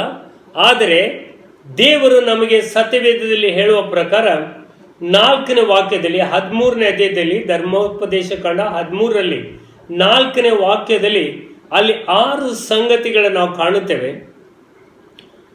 ಆತನು ಹೇಳುವ ಮಾರ್ಗದಲ್ಲೇ ನೀವು ನಡೆದು ಆತನಲ್ಲಿಯೇ ಭಯಭಕ್ತಿ ಉಳ್ಳವರಾಗಿ ಆತನ ಆಜ್ಞೆಗಳನ್ನೇ ಅನುಸರಿಸಿ ಆತನಿಗೇ ವಿಧೇಯರಾಗಿ ಆತನನ್ನೇ ಸೇವಿಸುತ್ತಾ ಹೊಂದಿಕೊಂಡಿರಬೇಕು ಎಂಬುದಾಗಿ ಈ ಒಂದು ವಾಕ್ಯದಲ್ಲಿ ನಾವು ಗಮನ ತೆಗೆದುಕೊಳ್ಳುವ ಆತನು ಹೇಳುವ ಮಾರ್ಗದಲ್ಲೇ ನೀವು ನಡೆದು.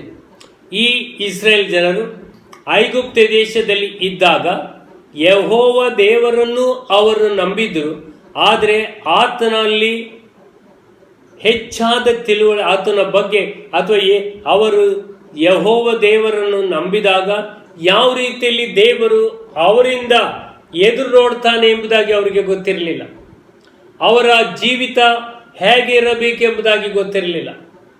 ಆದರೆ ವಿಮೋಚನೆ ಅಥವಾ ಅವರು ಐಗುಪ್ತ ಹೊರಗೆ ತಂದ ಮೇಲೆ ಅವರು ಸೀನಾಯಿ ಬೆಟ್ಟದ ಮೇಲೆ ದೇವರು ಇಳಿದು ಬಂದಿದ್ದನ್ನು ಅವರು ನೋಡಿದರು, ದೇವರ ಮಹಿಮೆಯನ್ನು ಕಂಡರು. ದೇವರು ಮೋಶೆಯ ಮುಖಾಂತರವಾಗಿ ಅವರು ನಡೆಯಬೇಕಾದಂಥ ಆಜ್ಞೆಗಳನ್ನು ಅಥವಾ ಧರ್ಮೋಪದೇಶವನ್ನು ಅವರಿಗೆ ಕೊಟ್ಟನು.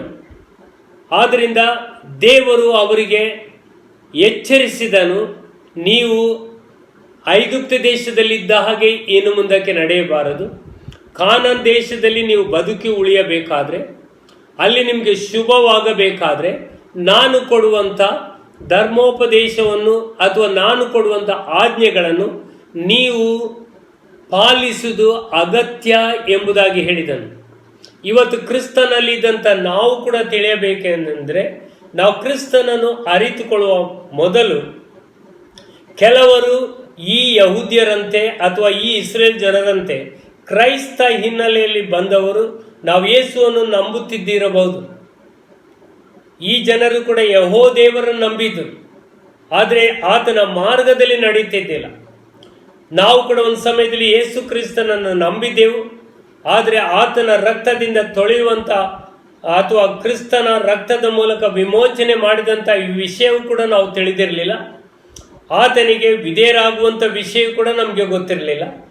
ಆದರೆ ಇವತ್ತು ಕ್ರಿಸ್ತನನ್ನು ಯಾರು ಯೇಸುವನ್ನೇ ತನ್ನ ಕರ್ತನು ಎಂಬುದಾಗಿ ಅರಿಕೆ ಮಾಡಿದ್ದಾರೆ, ಆ ದಿನದಲ್ಲಿ ನಾವು ದೇವರನ್ನು ನಮ್ಮ ಜೀವಿತದ ಒಡೆಯನನ್ನಾಗಿಯೂ ನಮ್ಮ ಜೀವಿತದಲ್ಲಿ ಆತನನ್ನು ಎಲ್ಲದಕ್ಕಿಂತಲೂ ಪ್ರಥಮ ಸ್ಥಾನದಲ್ಲಿ ಇಡುವಂಥ ಅವಶ್ಯಕತೆಯನ್ನು ನಾವು ಸತ್ಯವೇದದಲ್ಲಿ ನಾವು ತಿಳಿತೇವೆ. ಆದ್ದರಿಂದ ಇವತ್ತು ನಮಗೂ ಕೂಡ ಈ 4ನೇ ವಾಕ್ಯ ಹೇಳುವಂತೆ ಆತನು ಹೇಳುವ ಮಾರ್ಗದಲ್ಲೇ ನೀವು ನಡೆದು ಆತನಲ್ಲಿಯೇ ಭಯಭಕ್ತಿ ಉಳ್ಳವರಾಗಿ ಆತನ ಆಜ್ಞೆಗಳನ್ನೇ ಅನುಸರಿಸಿ ಆತನಿಗೆ ವಿಧೇಯರಾಗಿ ಆತನನ್ನೇ ಸೇವಿಸುತ್ತಾ ಹೊಂದಿಕೊಂಡಿರಬೇಕು ಎಂಬುದಾಗಿ ನಮಗೆ ದೇವರ ವಾಕ್ಯದಲ್ಲಿ ನಾವು ತಿಳಿಯೋ ಪ್ರಕಾರ ನಾವು ಯೇಸು ಕ್ರಿಸ್ತನನ್ನು ನಾವು ಅಂಗೀಕಾರ ಮಾಡುವಾಗ ನಮಗೆ ಕೆಲವು ಅದ್ಭುತಗಳಾಗಿರ್ಬೋದು. ಕೆಲವರು ಯೇಸುವಿನಲ್ಲಿ ಬರುವಾಗ ಅವರು ಕ್ರಿಸ್ತನನ್ನು ಅಂಗೀಕಾರ ಮಾಡುವ ಮೊದಲು ನಾನಾ ರೀತಿಯ ರೋಗ ಬಾಧೆಯಲ್ಲಿರ್ತಾರೆ, ನಾನಾ ರೀತಿಯ ಸಮಸ್ಯೆಯಲ್ಲಿರ್ತಾರೆ. ಅವರಿಗೆ ಸುವಾರ್ತೆಯು ಸಾರಲ್ಪಡುವಾಗ ಸುವಾರ್ತೆ ಅವರಿಗೆ ಸಾರುವವರು ಅವರಿಗಾಗಿ ಪ್ರಾರ್ಥಿಸುವಾಗ ಕೆಲವೊಂದು ಅದ್ಭುತಗಳಾಗಬಹುದು. ಆದ್ದರಿಂದ ಈ ಅದ್ಭುತಗಳು ಆದ ನಿಮಿತ್ತವಾಗಿ ಕೆಲವರು ಹೇಳುವುದುಂಟು, ನಾನು ಕೇಳಿದ್ದೇನೆ, ನಾನು ಯೇಸುವಲ್ಲಿ ಬರುವಾಗ ಯೇಸು ನನಗೆ ಈ ಅದ್ಭುತ ಮಾಡಿದರೆ ನಾನು ಆತನನ್ನೇ ನಂಬುತ್ತೇನೆ, ಉಳಿದ ಜೀವಿತವನ್ನು ನಾವು ಆತನಲ್ಲೇ ನಂಬಿಕೆ ಇಡ್ತೇನೆ ಎಂಬುದಾಗಿ, ಅದ್ಭುತಗಳ ನಿಮಿತ್ತವಾಗಿ ಅವರು ಯೇಸುವನ್ನು ನಂಬುತ್ತೇನೆ ಎಂಬುದಾಗಿ ಹೇಳಬಹುದು. ಆದರೆ ಒಂದನ್ನು ನೀವು ತಿಳ್ಕೊಳ್ಬೇಕು ಪ್ರಿಯರೇ, ದೇವರು ನಿಮ್ಮನ್ನು ರಕ್ಷಿಸುವುದಕ್ಕಾಗಿ ಕೆಲವರಿಗೆ ಅದ್ಭುತಗಳನ್ನು ಮಾಡಬಹುದು, ಕೆಲವರಿಗೆ ರೋಗದಿಂದ ಬಿಡುಗಡೆ ಮಾಡಬಹುದು, ಇನ್ನು ಬೇರೆ ಬೇರೆ ರೀತಿಯಲ್ಲಿ ನಿಮಗೆ ದೇವರು ತನ್ನನ್ನು ತಿಳ್ಕೊಳ್ಳುವುದಕ್ಕಾಗಿ ಅಥವಾ ನೀವು ಯೇಸುವಿನಲ್ಲಿ ನಂಬಿಕೆ ಇಡುವುದಕ್ಕಾಗಿ ಇಂಥ ಕಾರ್ಯಗಳನ್ನು ಮಾಡಬಹುದು. ಆದರೆ ಒಂದನ್ನು ನಾವು ತಿಳಿಯಬೇಕು, ದೇವರು ಯಾವಾಗಲೂ ನಮಗೆ ಅದ್ಭುತ ಮಾಡುವುದಿಲ್ಲ. ಅದ್ಭುತ ಮಾಡಲಿಕ್ಕೆ ಆತನಲ್ಲಿ ಶಕ್ತಿ ಇದೆ. ಇಸ್ರೇಲ್ ಜನರಿಗೆ ಈ ಒಂದು ಐಗುಪ್ತದಿಂದ ಹೊರಗೆ ತಂದಾಗ ಅವರಿಗೆ ಅರಣ್ಯದಲ್ಲಿ ಯಾವುದೇ ರೀತಿಯಲ್ಲಿ ಸೂಪರ್ ನ್ಯಾಚುರಲಿ ಅವರಿಗೆ ಅದ್ಭುತ ಮಾಡಿ ಅವರಿಗೆ ಯಾವುದೇ ಕೊರತೆ ಇಲ್ಲದವರಾಗಿ ಮಾಡಬಹುದಿತ್ತು. ಆದರೆ ದೇವರು ಅವರನ್ನು ಆ ರೀತಿಯಲ್ಲಿ ನಡೆಸಲಿಲ್ಲ. ಅವರಿಗೆ ಅರಣ್ಯದಲ್ಲಿ ನಡೆಸಿದನು. ಅವರಿಗೆ ನೀರಿಲ್ಲದಂಥ ಅನುಭವದಲ್ಲಿ ಕೆಲವು ದಿವಸ ಕಷ್ಟಪಡುವಂಥ ರೀತಿಯಲ್ಲಿ ಅವರನ್ನು ಬಿಟ್ಟನು. ಆ ಸಮಯದಲ್ಲಿ ಅವರ ನಂಬಿಕೆಯನ್ನು ಉಚ್ಚರಿಸುತ್ತಾರೋ, ದೇವರು ನಮಗೆ ಒದಗಿಸಿಕೊಡುವುದಕ್ಕೆ ಶಕ್ತನು ಎಂಬುದಾಗಿ ನಂಬುತ್ತಾರೋ ಎಂಬುದಾಗಿ ದೇವರನ್ನು ಪರೀಕ್ಷಿಸಿದನು. ಆದರೆ ಅವರು ಆ ಸಂದರ್ಭದಲ್ಲಿ ಅವರು ಅಪನಂಬಿಕೆಯನ್ನು ಮಾತನಾಡಿದರು. ಅವರು ಐಗುಪ್ತ ದೇಶಕ್ಕೆ ಹಿಂದಕ್ಕೆ ಹೋಗುವ ವಿಷಯದಲ್ಲಿ ಅವರು ಮಾತನಾಡಿದರು. ಪ್ರಿಯರೇ, ಇವತ್ತು ನಿಮ್ಮ ಜೀವಿತದಲ್ಲಿ ಕೂಡ ಕೆಲವೊಂದು ಕಠಿಣ ಪರಿಸ್ಥಿತಿ ಬಂದಾಗ ನೀವು ಕೂಡ ನಿಮ್ಮ ನಂಬಿಕೆಯನ್ನು ಉಚ್ಚರಿಸುತ್ತೀರೋ, ದೇವರ ವಾಕ್ಯವನ್ನು ನೀವು ತೆಗೆದುಕೊಂಡು ಆ ವಾಕ್ಯದಲ್ಲಿಯೇ ಸ್ಥಿರವಾಗಿ ನಿಲ್ಲುತ್ತೀರೋ, ಅಥವಾ ನೀವು ಐಗುಪ್ತರಂತೆ ಗುಣುಗುಟ್ಟುತ್ತೀರೋ, ಇದು ಬಹಳ ಒಂದು ಗಂಭೀರವಾದ ಸಂಗತಿಯಾಗಿದೆ. ಆದ್ದರಿಂದ 5ನೇ ವಾಕ್ಯದಲ್ಲಿ ನಾವು ನೋಡುತ್ತೇವೆ, ದಾಸತ್ವದಲ್ಲಿದ್ದ ನಿಮ್ಮನ್ನು ಬಿಡುಗಡೆ ಮಾಡಿ ಐಗುಪ್ತ ದೇಶದೊಳಗಿಂದ ಕರೆತಂದ ನಿಮ್ಮ ದೇವರಾದ ಯೆಹೋವನಿಗೆ ವಿರೋಧವಾಗಿ ಎಂಬುದಾಗಿ ಅವನು ದ್ರೋಹದ ಮಾತುಗಳನ್ನಾಡಿ ನಿಮ್ಮ ದೇವರಾದ ಯೆಹೋವನು ಹೇಳಿದ ಮಾರ್ಗದಿಂದ ನಿಮ್ಮನ್ನು ತಪ್ಪಿಸಬೇಕಿದ್ದಾನಲ್ಲ. ಈ ವಿಷಯವನ್ನು ದೇವರು ಪ್ರವಾದಿಗಳ ಬಗ್ಗೆ ಹೇಳುತ್ತಾನೆ. ಇಸ್ರೇಲ್ ಜನರಲ್ಲಿ ಮೋಶೆಯು ದೇವರನ್ನು ಯಥಾರ್ಥವಾಗಿ ಪ್ರೀತಿಸುವಂಥ, ದೇವರಿಗೆ ವಿಧೇಯನಾಗುವಂಥ, ದೇವರಿಂದ ಪ್ರಕಟಣೆ ಹೊಂದಿದಂಥ ಪ್ರವಾದಿಯಾಗಿದ್ದಾನೆ.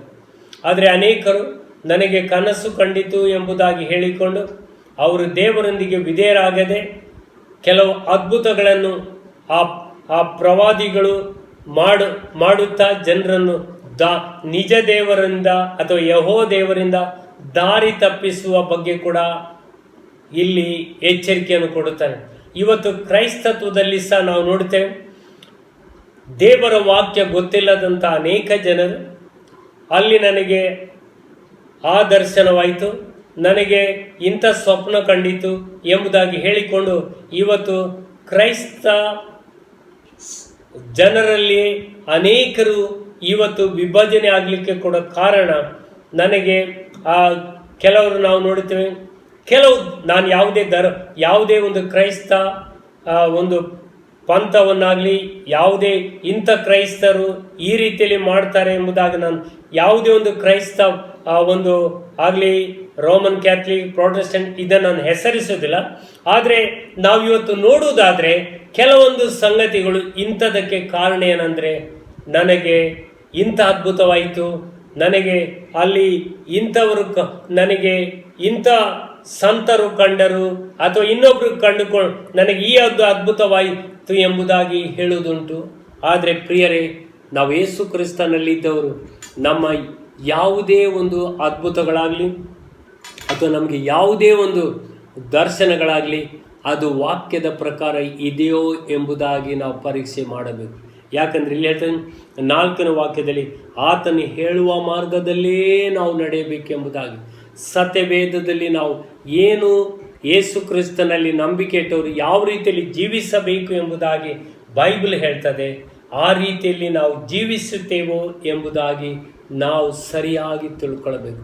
ಯಾಕಂದರೆ ಯೆಹೋಶುವನ ಪುಸ್ತಕದಲ್ಲಿ ನಾವು 1ನೇ ಅಧ್ಯಾಯದಲ್ಲಿ 7ನೇ ವಾಕ್ಯದಲ್ಲಿ ನಾವು ನೋಡುವುದಾದರೆ, ನೀವು ದೇವರ ವಾಕ್ಯವನ್ನು ಬಿಟ್ಟು ಎಡಕ್ಕಾದರೂ ಬಲಕ್ಕಾದರೂ ಹೋಗಬಾರದು, ದೇವರ ವಾಕ್ಯದಲ್ಲಿಯೇ ನಾವು ಇರಬೇಕು ಎಂಬುದಾಗಿ ಎಚ್ಚರಿಸುತ್ತದೆ. ಇವತ್ತು ಸತ್ಯವೇದವನ್ನು ತಿಳಿಯದೆ ಅದ್ಭುತವಾಯಿತು ಎಂಬುದಾಗಿ ಹೇಳಿದರೆ ಅದಕ್ಕೆ ಯಾವ ಆಧಾರವೂ ಇಲ್ಲ. ಆದ್ದರಿಂದ ನಾವು ಇದನ್ನು ಎಚ್ಚರಿಕೆಯಿಂದ ನಾವು ಗಮನಕ್ಕೆ ತೆಗೆದುಕೊಳ್ಳಬೇಕು. ಧರ್ಮೋಪದೇಶ ಕಾಂಡದಲ್ಲಿ ಡ್ಯೂಟ್ರೋನಮಿ ಧರ್ಮೋಪದೇಶ ಕಾಂಡ 8ನೇ ಅಧ್ಯಾಯದಲ್ಲಿ 2ನೇ ವಾಕ್ಯಕ್ಕೆ ನಾವು ಗಮನಕ್ಕೆ ತೆಗೆದುಕೊಳ್ಳುವುದಾದರೆ, ನಿಮ್ಮ ದೇವರಾದ ಯೆಹೋವನು ನಿಮ್ಮನ್ನು ಈ 40 ವರ್ಷ ಅರಣ್ಯದಲ್ಲಿ ನಡೆಸಿದ್ದನು. ನೀವು ತನ್ನ ಆಜ್ಞೆಗಳನ್ನು ಕೈಕೊಳ್ಳುವವರೋ ಅಲ್ಲವೋ ಎಂದು ತಿಳ್ಕೊಳ್ಳುವುದಕ್ಕೆ ನಿಮ್ಮನ್ನು ಕಷ್ಟಕ್ಕೆ ಒಳಪಡಿಸಿ ನಿಮ್ಮ ಮನೋಭಾವವನ್ನು ಪರೀಕ್ಷಿಸಿದ್ದನ್ನು ನೆನಪಿಗೆ ತಂದುಕೊಳ್ಳಿರಿ. ಈ ಮೊದಲೇ ನಾನು ಹೇಳಿದ ಪ್ರಕಾರ ಇಸ್ರೇಲ್ ಜನರನ್ನು ಐಗುಪ್ತ ದೇಶದಿಂದ ಹೊರಗೆ ತಂದು ಅವರನ್ನು ಕಾನಾನ್ ದೇಶಕ್ಕೆ ನಡೆಸುವುದಕ್ಕಾಗಿ ದೇವರವರನ್ನು ಕರೆದನು. ಆದರೆ ಅವರು ಈ 40 ವರ್ಷಗಳಲ್ಲಿ ಅರಣ್ಯದಲ್ಲಿ ಇದ್ದುಕೊಂಡು ಅವರನ್ನು ಪರೀಕ್ಷಿಸಿದನು ಎಂಬುದಾಗಿ ಹೇಳ್ತಾರೆ. ನಾವು ತಿಳಿದಿರುವ ಪ್ರಕಾರ ಅವರು 11 ದಿವಸಗಳಲ್ಲಿ ಅವರು ಕಾನಾನ್ ದೇಶಕ್ಕೆ ನಡೆದುಕೊಂಡು ಹೋಗಬಹುದು ಎಂಬುದಾಗಿ ನಾವು ನೋಡ್ತೀವಿ. ಯಾಕಂದರೆ ಕಾನಾನ್ ದೇಶಕ್ಕೆ ಮತ್ತು ಐಗುಪ್ತ ದೇಶಕ್ಕೆ ಆ ದಿವಸಗಳಲ್ಲಿ ಅವರು ನಡ್ಕೊಂಡೇ ಹೋಗಬೇಕಿತ್ತು. ಆದರೆ 11 ದಿವಸಗಳಲ್ಲಿ ಅವರು ನಡ್ಕೊಂಡು ಹೋಗಬಹುದಿತ್ತು. ಆದರೆ ದೇವರು ಅವರನ್ನು ಉದ್ದೇಶಪೂರ್ವಕವಾಗಿ ಅವರನ್ನು ಪರೀಕ್ಷಿಸುವುದಕ್ಕಾಗಿ ಅವರಿಗೆ ಆ ಒಂದು ಅರಣ್ಯ ಮಾರ್ಗದಲ್ಲಿ ನಡೆಯುವುದಕ್ಕೆ ಅವರನ್ನು ಅನುಮತಿಸಿದನು. ಹಿಂದಿನಿಂದ ಫರೋಹನ ಸೈನ್ಯ ಅವರಿಗೆ ಹಿಂದಟ್ಟಿ ಬರುವುದಕ್ಕೆ, ಮುಂದಕ್ಕೆ ಕೆಂಪು ಸಮುದ್ರ, ಇಂಥ ಒಂದು ಕಠಿಣ ಪರಿಸ್ಥಿತಿಯಲ್ಲಿ ದೇವರು ಅವರನ್ನು ನಡೆಸಿದನು. ಇದನ್ನು ತಿಳ್ಕೊಳ್ಳುವಾಗ ಪ್ರಿಯರೇ, ನಾವು ಯೇಸು ಕ್ರಿಸ್ತನನ್ನು ಅಂಗೀಕಾರ ಮಾಡಿದವರು ಪ್ರಾರಂಭದ ದಿನದಲ್ಲಿ ನಮಗೆ ಕೆಲವು ಅದ್ಭುತಗಳಾಗಿರ್ಬೋದು. ಆದರೆ ಪ್ರಿಯರೇ, ನೀವು ಎಷ್ಟೇ ಪ್ರಾರ್ಥನೆ ಮಾಡಿದರೂ ಕೂಡ, ಎಷ್ಟೇ ಉಪವಾಸ ಇದ್ದರೂ ಕೂಡ ದೇವರು ನಮ್ಮನ್ನು ಕೂಡ ಕೆಲವೊಂದು ಬಾರಿ ಕಠಿಣ ಪರಿಸ್ಥಿತಿಯಲ್ಲಿ ನಮ್ಮನ್ನು ಖಂಡಿತವಾಗಿಯೂ ನಡೆಸುತ್ತಾನೆ ಎಂಬುದಾಗಿ ನಾವು ತಿಳ್ಕೊಳ್ಳಬೇಕು.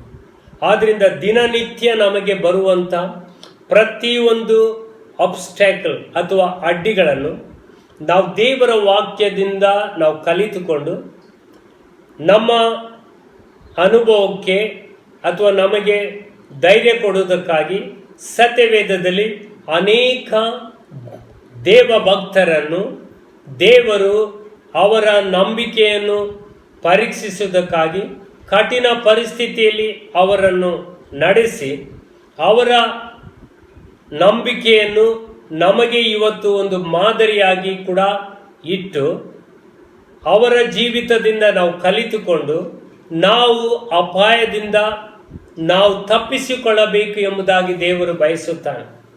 ಆದ್ದರಿಂದ ದೇವರ ವಾಕ್ಯದಲ್ಲಿ ನಾವು ತಿಳಿಯೋ ಪ್ರಕಾರ ಈ ಇಸ್ರೇಲ್ ಜನರಿಗೆ 40 ವರ್ಷ ಅರಣ್ಯದಲ್ಲಿ ನಡೆಸಿದ್ದನ್ನು ನೀವು ತನ್ನ ಆಜ್ಞೆಗಳನ್ನು ಕೈಕೊಳ್ಳುವರೋ ಅಲ್ಲವೋ ಎಂದು ತಿಳ್ಕೊಳ್ಳುವುದಕ್ಕೆ ನಿಮ್ಮನ್ನು ಕಷ್ಟಕ್ಕೆ ಒಳಪಡಿಸಿ ನಿಮ್ಮ ಮನೋಭಾವವನ್ನು ಪರೀಕ್ಷಿಸಿದನ್ನು ನೆನಪಿಗೆ ತಂದುಕೊಳ್ಳಿ. ಹಾಗಾದರೆ ಪ್ರಿಯರೇ, ಇವತ್ತು ಹೊಸ ಒಡಂಬಡಿಕೆಯಲ್ಲಾಗಲಿ ಹಳೆ ಒಡಂಬಡಿಕೆಯಲ್ಲಿ ದೇವರು ಸರ್ವಶಕ್ತನಾದ ದೇವರೆಂಬುದಾಗಿ ನಾವು ನಂಬಿದ್ದೇವೆ. ಆ ವಾಕ್ಯವು ನಮಗೆ ಅಬ್ರಾಮನಿಗೆ ನಾನು ಸರ್ವಶಕ್ತನಾದ ದೇವರು. ಅದೇ ದೇವರು ಮೋಶೆಗೆ ತನ್ನನ್ನು ಪ್ರಕಟಿಸುವಾಗ ನಾನು ಇರುವಾತನು ಎಂಬುದಾಗಿ ವಿಮೋಚನ ಕಾಂಡದಲ್ಲಿ 3ನೇ ಅಧ್ಯಾಯದಲ್ಲಿ ಪ್ರಕಟಿಸಿದನು. ಆದ್ದರಿಂದ ಅಬ್ರಾಮನಿಗೆ ದೇವರು ಸರ್ವಶಕ್ತನು ಎಂಬುದಾಗಿ ಪ್ರಕಟಿಸಿದನು. ಅಬ್ರಾಮನು ಅದೇ ಯೆಹೋವ ದೇವರನ್ನು ನಿತ್ಯ ದೇವರು ಎಂಬುದಾಗಿ ಗಾಡ್ ಇಸ್ ಇಟರ್ನಲ್ ಎಂಬುದಾಗಿ, ನಿತ್ಯತ್ವದಲ್ಲಿ ಇರುವಾತನು ನಿತ್ಯ ದೇವರೆಂಬುದಾಗಿ ಆರಾಧಿಸಿದನು. ಆದರೆ ಮೋಶೆಗೆ ದೇವರು ಪ್ರಕಟಿಸುವಾಗ ಇರುವಾತನು ಒಂದೇ ರೀತಿಯಲ್ಲಿ ದೇವರಿದ್ದಾನೆ ಎಂಬುದಾಗಿ ಪ್ರಕಟಿಸಿದನು. ಹಾಗಾದರೆ ಪ್ರೇರೆ, ನಿಮ್ಮ ಜೀವಿತದಲ್ಲಿ ಕೆಲವು ಅದ್ಭುತಗಳು ಕೆಲವೊಂದು ಬಾರಿ ನೀವು ಪ್ರಾರ್ಥನೆ ಮಾಡುವಾಗ ಆಗಿರುವುದಾದರೆ ಅದೇ ದೇವರು ಈಗಲೂ ಕೂಡ ಬದಲಾಗದೆ ಅದೇ ಶಕ್ತಿಯಲ್ಲಿದ್ದಾನೆ. ಹಾಗೆಂತ ನೀವು ಪ್ರಾರ್ಥನೆ ಮಾಡಿದ ತಕ್ಷಣ ದೇವರು ನಿಮಗೆ ಅದ್ಭುತ ಮಾಡುತ್ತಾನೆ ಎಂಬುದಾಗಿ ಅಲ್ಲ. ನಮಗೆ ಕೆಲವೊಂದು ಸಂದರ್ಭದಲ್ಲಿ ಅದ್ಭುತಗಳು ಆಗಬಹುದು, ಕೆಲವೊಂದು ಸಂದರ್ಭಗಳಲ್ಲಿ ನಾವು ಯೋಬನು ದಾಟಿ ಹೋದಂಥ ಅನುಭವಗಳಾಗಿರ್ಬೋದು, ಯೋಸೇಫನು ದಾಟಿದಂಥ ಅನುಭವಗಳಾಗಬಹುದು, ಅಥವಾ ದಾವೀದನು ಆತನು ಕೂಡ ಅನೇಕ ಕೆಲವೊಂದು ವರ್ಷಗಳು ಆತನು ಅರಣ್ಯದಲ್ಲಿದ್ದನು. ಅವನು ಕೂಡ ಕೆಲವೊಂದು ಬಾರಿ ಕಠಿಣ ಪರಿಸ್ಥಿತಿಯಲ್ಲಿ ದಾಟಿ ಹೋಗಬೇಕಾಯಿತು. ಇವತ್ತು ನಮಗೂ ಕೂಡ ದೇವರು ಅದೇ ರೀತಿಯಲ್ಲಿ ನಮ್ಮನ್ನು ಕೂಡ ಅನುಮತಿಸುತ್ತಾನೆ ಎಂಬುದಾಗಿ ನಾವು ತಿಳ್ಕೊಳ್ಳಬೇಕು. ಆದ್ದರಿಂದ ಇಲ್ಲಿ ದೇವರು ಅವರನ್ನು ಕಷ್ಟಕ್ಕೆ ಒಳಪಡಿಸಿ ಅವರ ಮನೋಭಾವವನ್ನು ಪರೀಕ್ಷಿಸಿದನು. ಯಾಕೆ ದೇವರು ನಮ್ಮನ್ನು ಇಂಥ ಸ್ಥಿತಿಯಲ್ಲಿ ಬಿಡುತ್ತಾನೆ?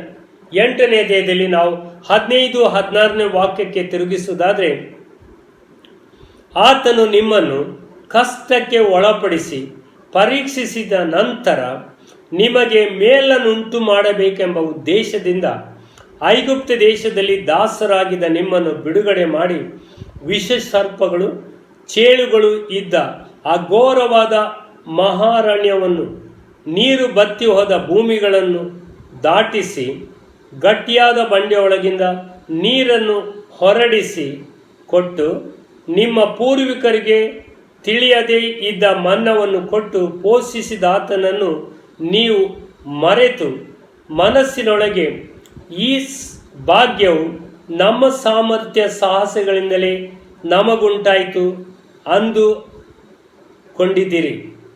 ಈ ವಾಕ್ಯದಲ್ಲಿ ನಾವು ನೋಡುತ್ತೇವೆ, ಆತನು ನಿಮ್ಮನ್ನು ಕಷ್ಟಕ್ಕೆ ಒಳಪಡಿಸಿ ಪರೀಕ್ಷಿಸಿದ ನಂತರ ನಿಮಗೆ ಮೇಲನ್ನು ಉಂಟು ಮಾಡಬೇಕೆಂಬ ಉದ್ದೇಶದಿಂದ ಎಂಬುದಾಗಿರುತ್ತದೆ.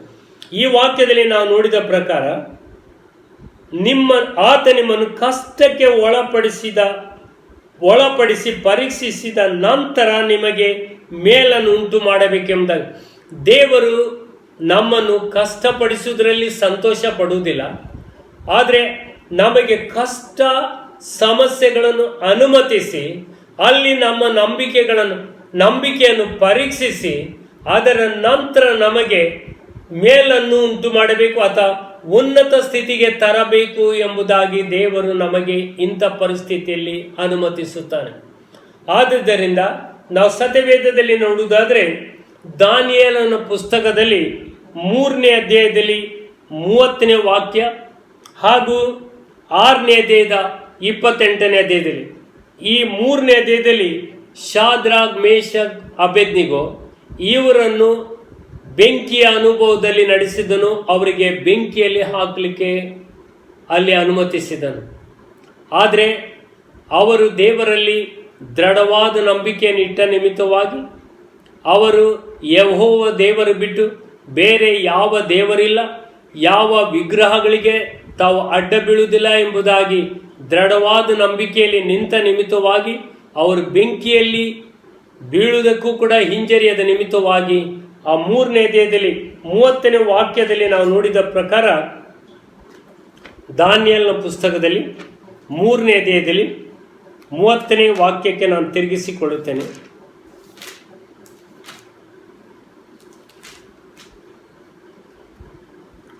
ಬಳಿಕ ರಾಜನು ಶಾದ್ರಾಕ್, ಮೇಷಕ್, ಅಬೇದ್ನೆಗೋ ಎಂಬುವರನ್ನು ಬಾಬೆಲ್ ಸಂಸ್ಥಾನದಲ್ಲಿ ಉನ್ನತ ಪದವಿಗೆ ತಂದನು ಎಂಬುದಾಗಿ ಅಲ್ಲಿ ಧರ್ಮೋಪದೇಶ ಕಾಂಡದಲ್ಲಿ 8ನೇ ಅಧ್ಯಾಯದಲ್ಲಿ 2ನೇ ವಾಕ್ಯದಲ್ಲಿ ನಾವು ಕೇಳಿದೆವು.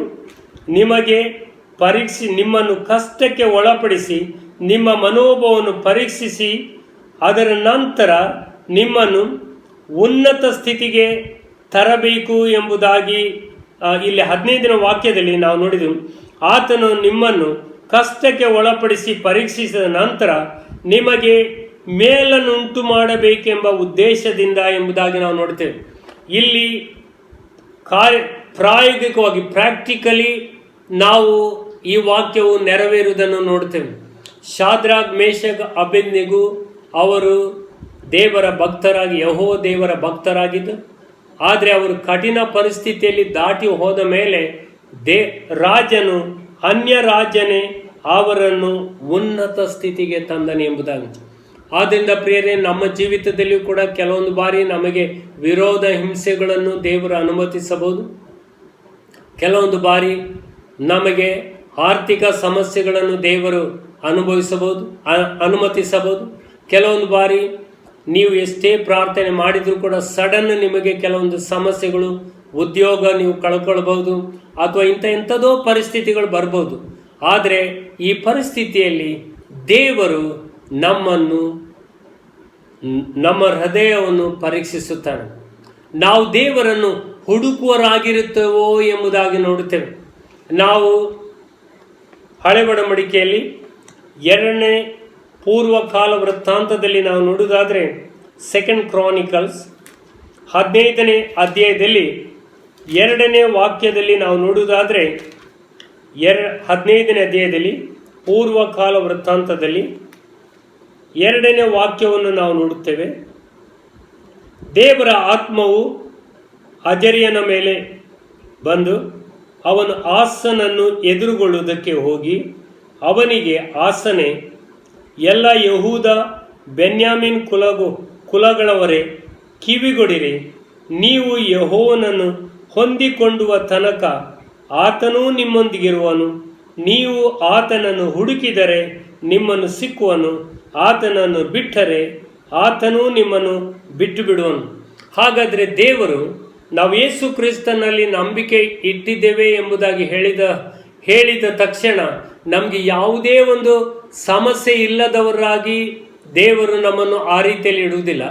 ಅಥವಾ ನಮಗೆ ಯಾವುದೇ ಒಂದು ಕಠಿಣ ಪರಿಸ್ಥಿತಿಯಲ್ಲಿ ನಮಗೆ ಹಾಕದೆ ದೇವರು ನಮ್ಮನ್ನು ಕಾಪಾಡಬಹುದು. ಅಥವಾ ನಮಗೆ ಯೇಸುವನ್ನು ನಂಬಿದ್ದೇವೆ ಅಂತ ನಮಗೆ ಕೆಲಸದಲ್ಲಿ ಯಾವುದೇ ಸಮಸ್ಯೆ ಇಲ್ಲ, ಕುಟುಂಬದಲ್ಲಿ ಯಾವುದೇ ಸಮಸ್ಯೆ ಇಲ್ಲ, ನೆರೆಕರೆಯಲ್ಲಿ ಯಾವುದೇ ಸಮಸ್ಯೆ ಇಲ್ಲ, ನಾವು ಸುವಾರ್ತೆ ಸಾರುವಾಗ ನಮಗೆ ಯಾವುದೇ ಸಮಸ್ಯೆ ಇಲ್ಲ, ನಮ್ಗೆ ಯಾವುದೇ ಒಂದು ರೀತಿಯಲ್ಲಿ ಆರ್ಥಿಕ ಸಮಸ್ಯೆ ಇಲ್ಲದವರಾಗಿ ದೇವರು ಮಾಡಬಹುದು. ಆದರೆ ದೇವರು ಆ ರೀತಿಯಲ್ಲಿ ಬಿಡುವುದಿಲ್ಲ. ಅಪೋಸ್ತಲ ಪೌಲನಿಗಾಗಲಿ ಇತರ ಅಪೋಸ್ತಲರಿಗೆ ಕಠಿಣ ಪರಿಸ್ಥಿತಿಯಲ್ಲಿ ದೇವರು ಅವರನ್ನು ನಡೆಸಿದನು, ವಿರೋಧ ಹಿಂಸೆಯಲ್ಲಿ ನಡೆಸಿದನು, ಕಠಿಣವಾದ ಪರಿಸ್ಥಿತಿಯಲ್ಲಿ ನಡೆಸಿದನು. ಇವತ್ತು ನಿನಗೂ ನನಗೂ ದೇವರು ಬೇರೆ ಬೇರೆ ಪರಿಸ್ಥಿತಿಯಲ್ಲಿ ಕೊಂಡು ಹೋಗಬಹುದು. ಇದರಲ್ಲಿ ಉದ್ದೇಶ ಏನೆಂದರೆ ದೇವರು ನಮ್ಮ ಹೃದಯಗಳನ್ನು ಪರೀಕ್ಷಿಸುತ್ತಾನೆ. ನಾವು ಆತನನ್ನು ಇನ್ನೂ ಹೆಚ್ಚಾಗಿ ಹುಡುಕುವರಾಗಬೇಕೆಂಬುದಾಗಿ ಅಪೇಕ್ಷಿಸುತ್ತಾನೆ. ನಾವು ಆತನನ್ನು ನಾವು ಆತನ ಮೇಲೆ ಡಿಪೆಂಡ್ ಆಗುತ್ತೇವೋ, ಟೋಟಲಿ ನಾವು ಆತನ ಮೇಲೆ ಭರವಸೆ ಇಡ್ತೇವೋ ಎಂಬುದಾಗಿ ನಮ್ಮನ್ನು ಪರೀಕ್ಷಿಸುತ್ತಾನೆ. ಆದ್ದರಿಂದ ಯಾವುದೇ ಒಂದು ಕಠಿಣ ಪರಿಸ್ಥಿತಿ ಬಂದರೂ ಕೂಡ ನಾವು ಚಂಚಲರಾಗಬಾರದು, ನಾವು ಡಿಸ್ಕರೇಜ್ ಆಗಬಾರದು. ನಾನು ಈ ಮೊದಲು ಹೇಳಿದ ಪ್ರಕಾರ ದೇವರಿಗೆ ಸ್ತೋತ್ರ ಸಲ್ಲಿಸುತ್ತಾ, ಒಂದು ವೇಳೆ ನಮಗೆ ಕಠಿಣ ಪರಿಸ್ಥಿತಿಗಳು ಬಂದರೆ, ದೇವರೇ ಇದರಲ್ಲಿ ನಾನು ಏನು ಕಲಿತುಕೊಳ್ಳಬೇಕೆಂಬುದಾಗಿ ನೀನು ಬಯಸುತ್ತೀನಿ. ನೀನು ನಿನ್ನ ವಾಕ್ಯದಲ್ಲಿ ತಿಳಿಸಿದಿ, ನಮಗೆ ಕಠಿಣ ಕಷ್ಟಕ್ಕೆ ನಮ್ಮನ್ನು ಒಳಪಡಿಸಿ ನಮ್ಮನ್ನು ಪರೀಕ್ಷಿಸಿದ ಮೇಲೆ ನಮಗೆ ಮೇಲನ್ನು ಉಂಟು ಮಾಡಬೇಕೆಂಬುದಾಗಿ, ಅಥವಾ ನಮಗೆ ಉನ್ನತಿಗೆ ತರಬೇಕೆಂಬುದಾಗಿ ನೀನು ನಮ್ಮನ್ನು ಪರೀಕ್ಷಿಸ್ತಿ ಎಂಬುದಾಗಿ. ಇವತ್ತು ನೀವು ಯೇಸು ಕ್ರಿಸ್ತನಲ್ಲಿ ನಂಬಿಕೆ ಇಟ್ಟಿದೆ ಎಂಬುದಾಗಿ ಅಷ್ಟರಲ್ಲೇ ತೃಪ್ತಿಗೊಳ್ಳಬಾರದು. ಆದರೆ ನಾವು ಯೇಸುವನ್ನು ನಮ್ಮ ಕರ್ತನೆಂಬುದಾಗಿ ಅಂಗೀಕಾರ ಮಾಡಿದವರು, ನಾವು ಯಾವಾಗಲೂ ಆತನಿಗೆ ನಮ್ಮ ಜೀವಿತದಲ್ಲಿ ನಾವು ಪ್ರಥಮ ಸ್ಥಾನ ಕೊಟ್ಟು, ದಾವೀದನು ಹೇಳಿದ ಪ್ರಕಾರ 16ನೇ ಕೀರ್ತನೆಯಲ್ಲಿ ಆತನು ಹೇಳ್ತಾನೆ, ನಾನು ನಿನಗೆ ಶರಣಾಗತನು, ನೀನು ನನ್ನ ಒಡೆಯನು, ನನ್ನ ಸುಖವು ನಿನ್ನಲ್ಲಿ, ಯಾವಾಗಲೂ ನಿನ್ನನ್ನೇ ನನ್ನ ಜೀವಿತದಲ್ಲಿ ನಿನ್ನನ್ನೇ ನಾನು ನನ್ನ ಮುಂದಕ್ಕೆ ಇಟ್ಟುತ್ತೇನೆ ಎಂಬುದಾಗಿ ಆತನು ಹೇಳ್ತಾನೆ. ಆದ್ದರಿಂದ ಪ್ರಿಯರೇ, ನಾವು ಕೂಡ ಯೇಸು ಕ್ರಿಸ್ತನಲ್ಲಿ ಇರುವಾಗ ನಮಗೆ ಕಠಿಣ ಪರಿಸ್ಥಿತಿಗಳು ಬರಬಹುದು. ಹಳೆ ಒಡಂಬಡಿಕೆಯಿಂದ ನೋಡುವಾಗ, ಹೊಸ ಒಡಂಬಡಿಕೆಯಲ್ಲಿ ನೋಡುವಾಗಲೂ ಕೂಡ ನಾವು ಇಂಥ ಕಠಿಣ ಪರಿಸ್ಥಿತಿಗಳು ನಾವು ದಾಟಿ ಹೋಗಲಿಕ್ಕೆ ಇರುವುದನ್ನು ದೇವರು ನಮ್ಮನ್ನು ನಡೆಸುತ್ತಾನೆ.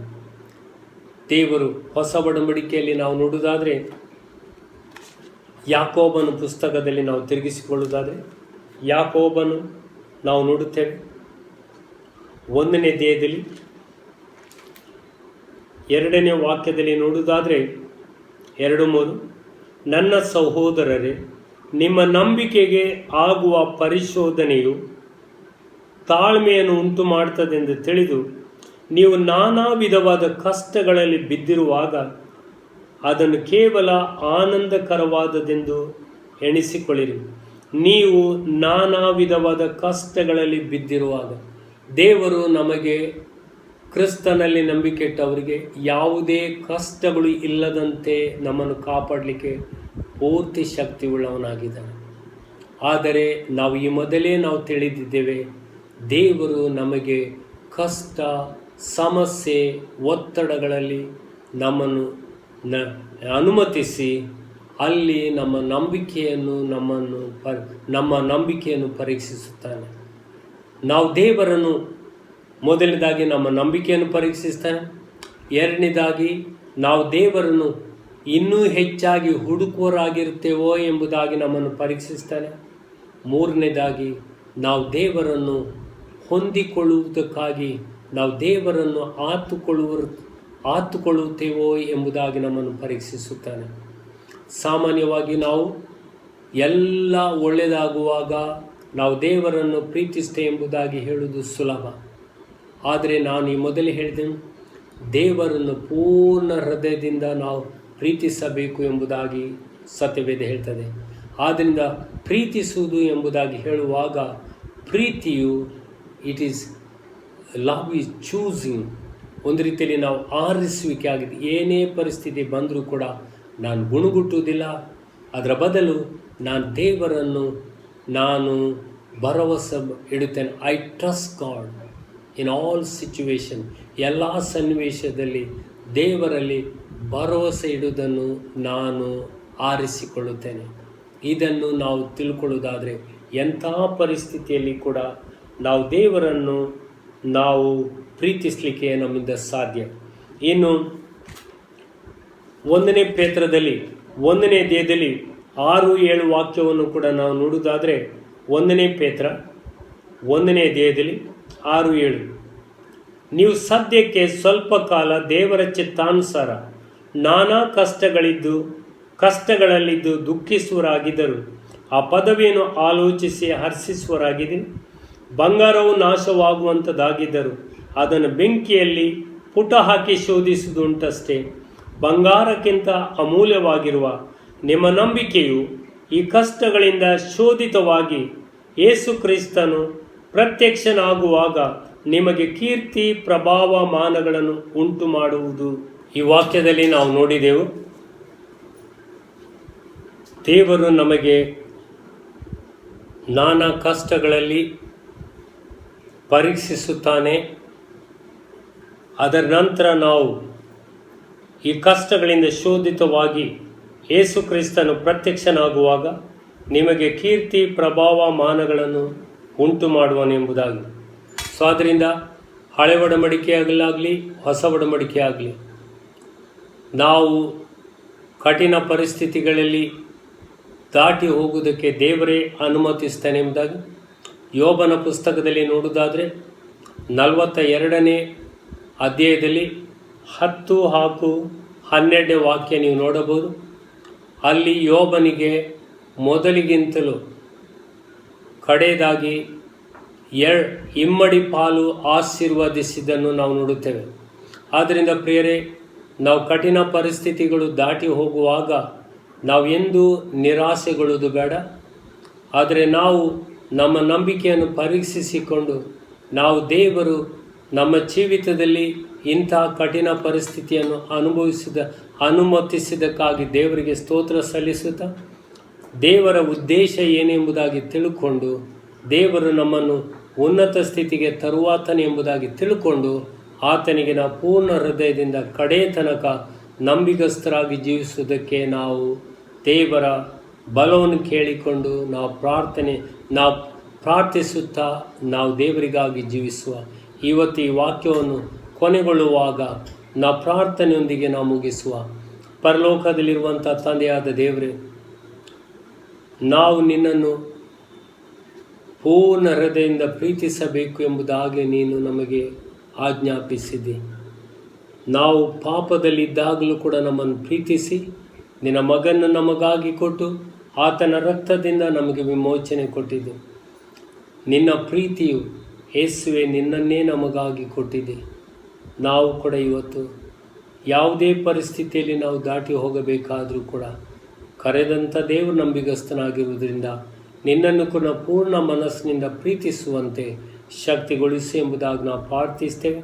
ತಂದೆ, ಇವತ್ತು ಈ ಸಂದೇಶವನ್ನು ಕೇಳುತ್ತಿರುವಂಥ ನನ್ನ ಪ್ರಿಯರಲ್ಲಿ ಯಾರಾದರೂ ಕೂಡ ಧೈರ್ಯಗೊಂಡಿರುವುದಾದರೆ, ಯಾರಾದರೂ ಕೂಡ ನಿರಾಸೆಗೊಂಡಿರುವುದಾದರೆ ಈ ವಾಕ್ಯವು ಅವರಿಗೆ ಆದರಣೆ ತರುವಂಥದ್ದಾಗಲಿ, ಅವರಿಗೆ ನಂಬಿಕೆಯಲ್ಲಿ ಮುಂದಕ್ಕೆ ಸಾಗುವುದಕ್ಕೆ ಧೈರ್ಯ ಕೊಡುವಂಥದ್ದಾಗಲಿ, ಹಾಗೂ ಉತ್ತೇಜನ ಆದರಣೆ ನೀನೇ ಕೊಟ್ಟು ಅವರನ್ನು ಬಲಪಡಿಸು ಎಂಬುದಾಗಿ ನಾನು ಪ್ರಾರ್ಥಿಸ್ತೇನೆ. ಯೇಸು ಕ್ರಿಸ್ತನ ನಾಮದಲ್ಲಿ ತಂದೆ, ಆಮೇನ್. ನಾವು ಅಂತ್ಯಾಶೆ ಹೊಂದಿಕೊಳ್ಳೋ. ತಂದೆಯಾದ ದೇವರ ಪ್ರೀತಿಯು, ನಮ್ಮ ಕರ್ತನಾದ ಯೇಸು ಕ್ರಿಸ್ತನ ಕೃಪೆಯು, ಪವಿತ್ರಾತ್ಮನ ನ್ಯೂನತೆಯು ಈಗಲೂ ಯಾವಾಗಲೂ ನಮ್ಮೊಂದಿಗಿರಲಿ. ಆಮೇನ್. ದೇವರ ಆಶೀರ್ವದಿಸಲಿ. ಆಮೇನ್.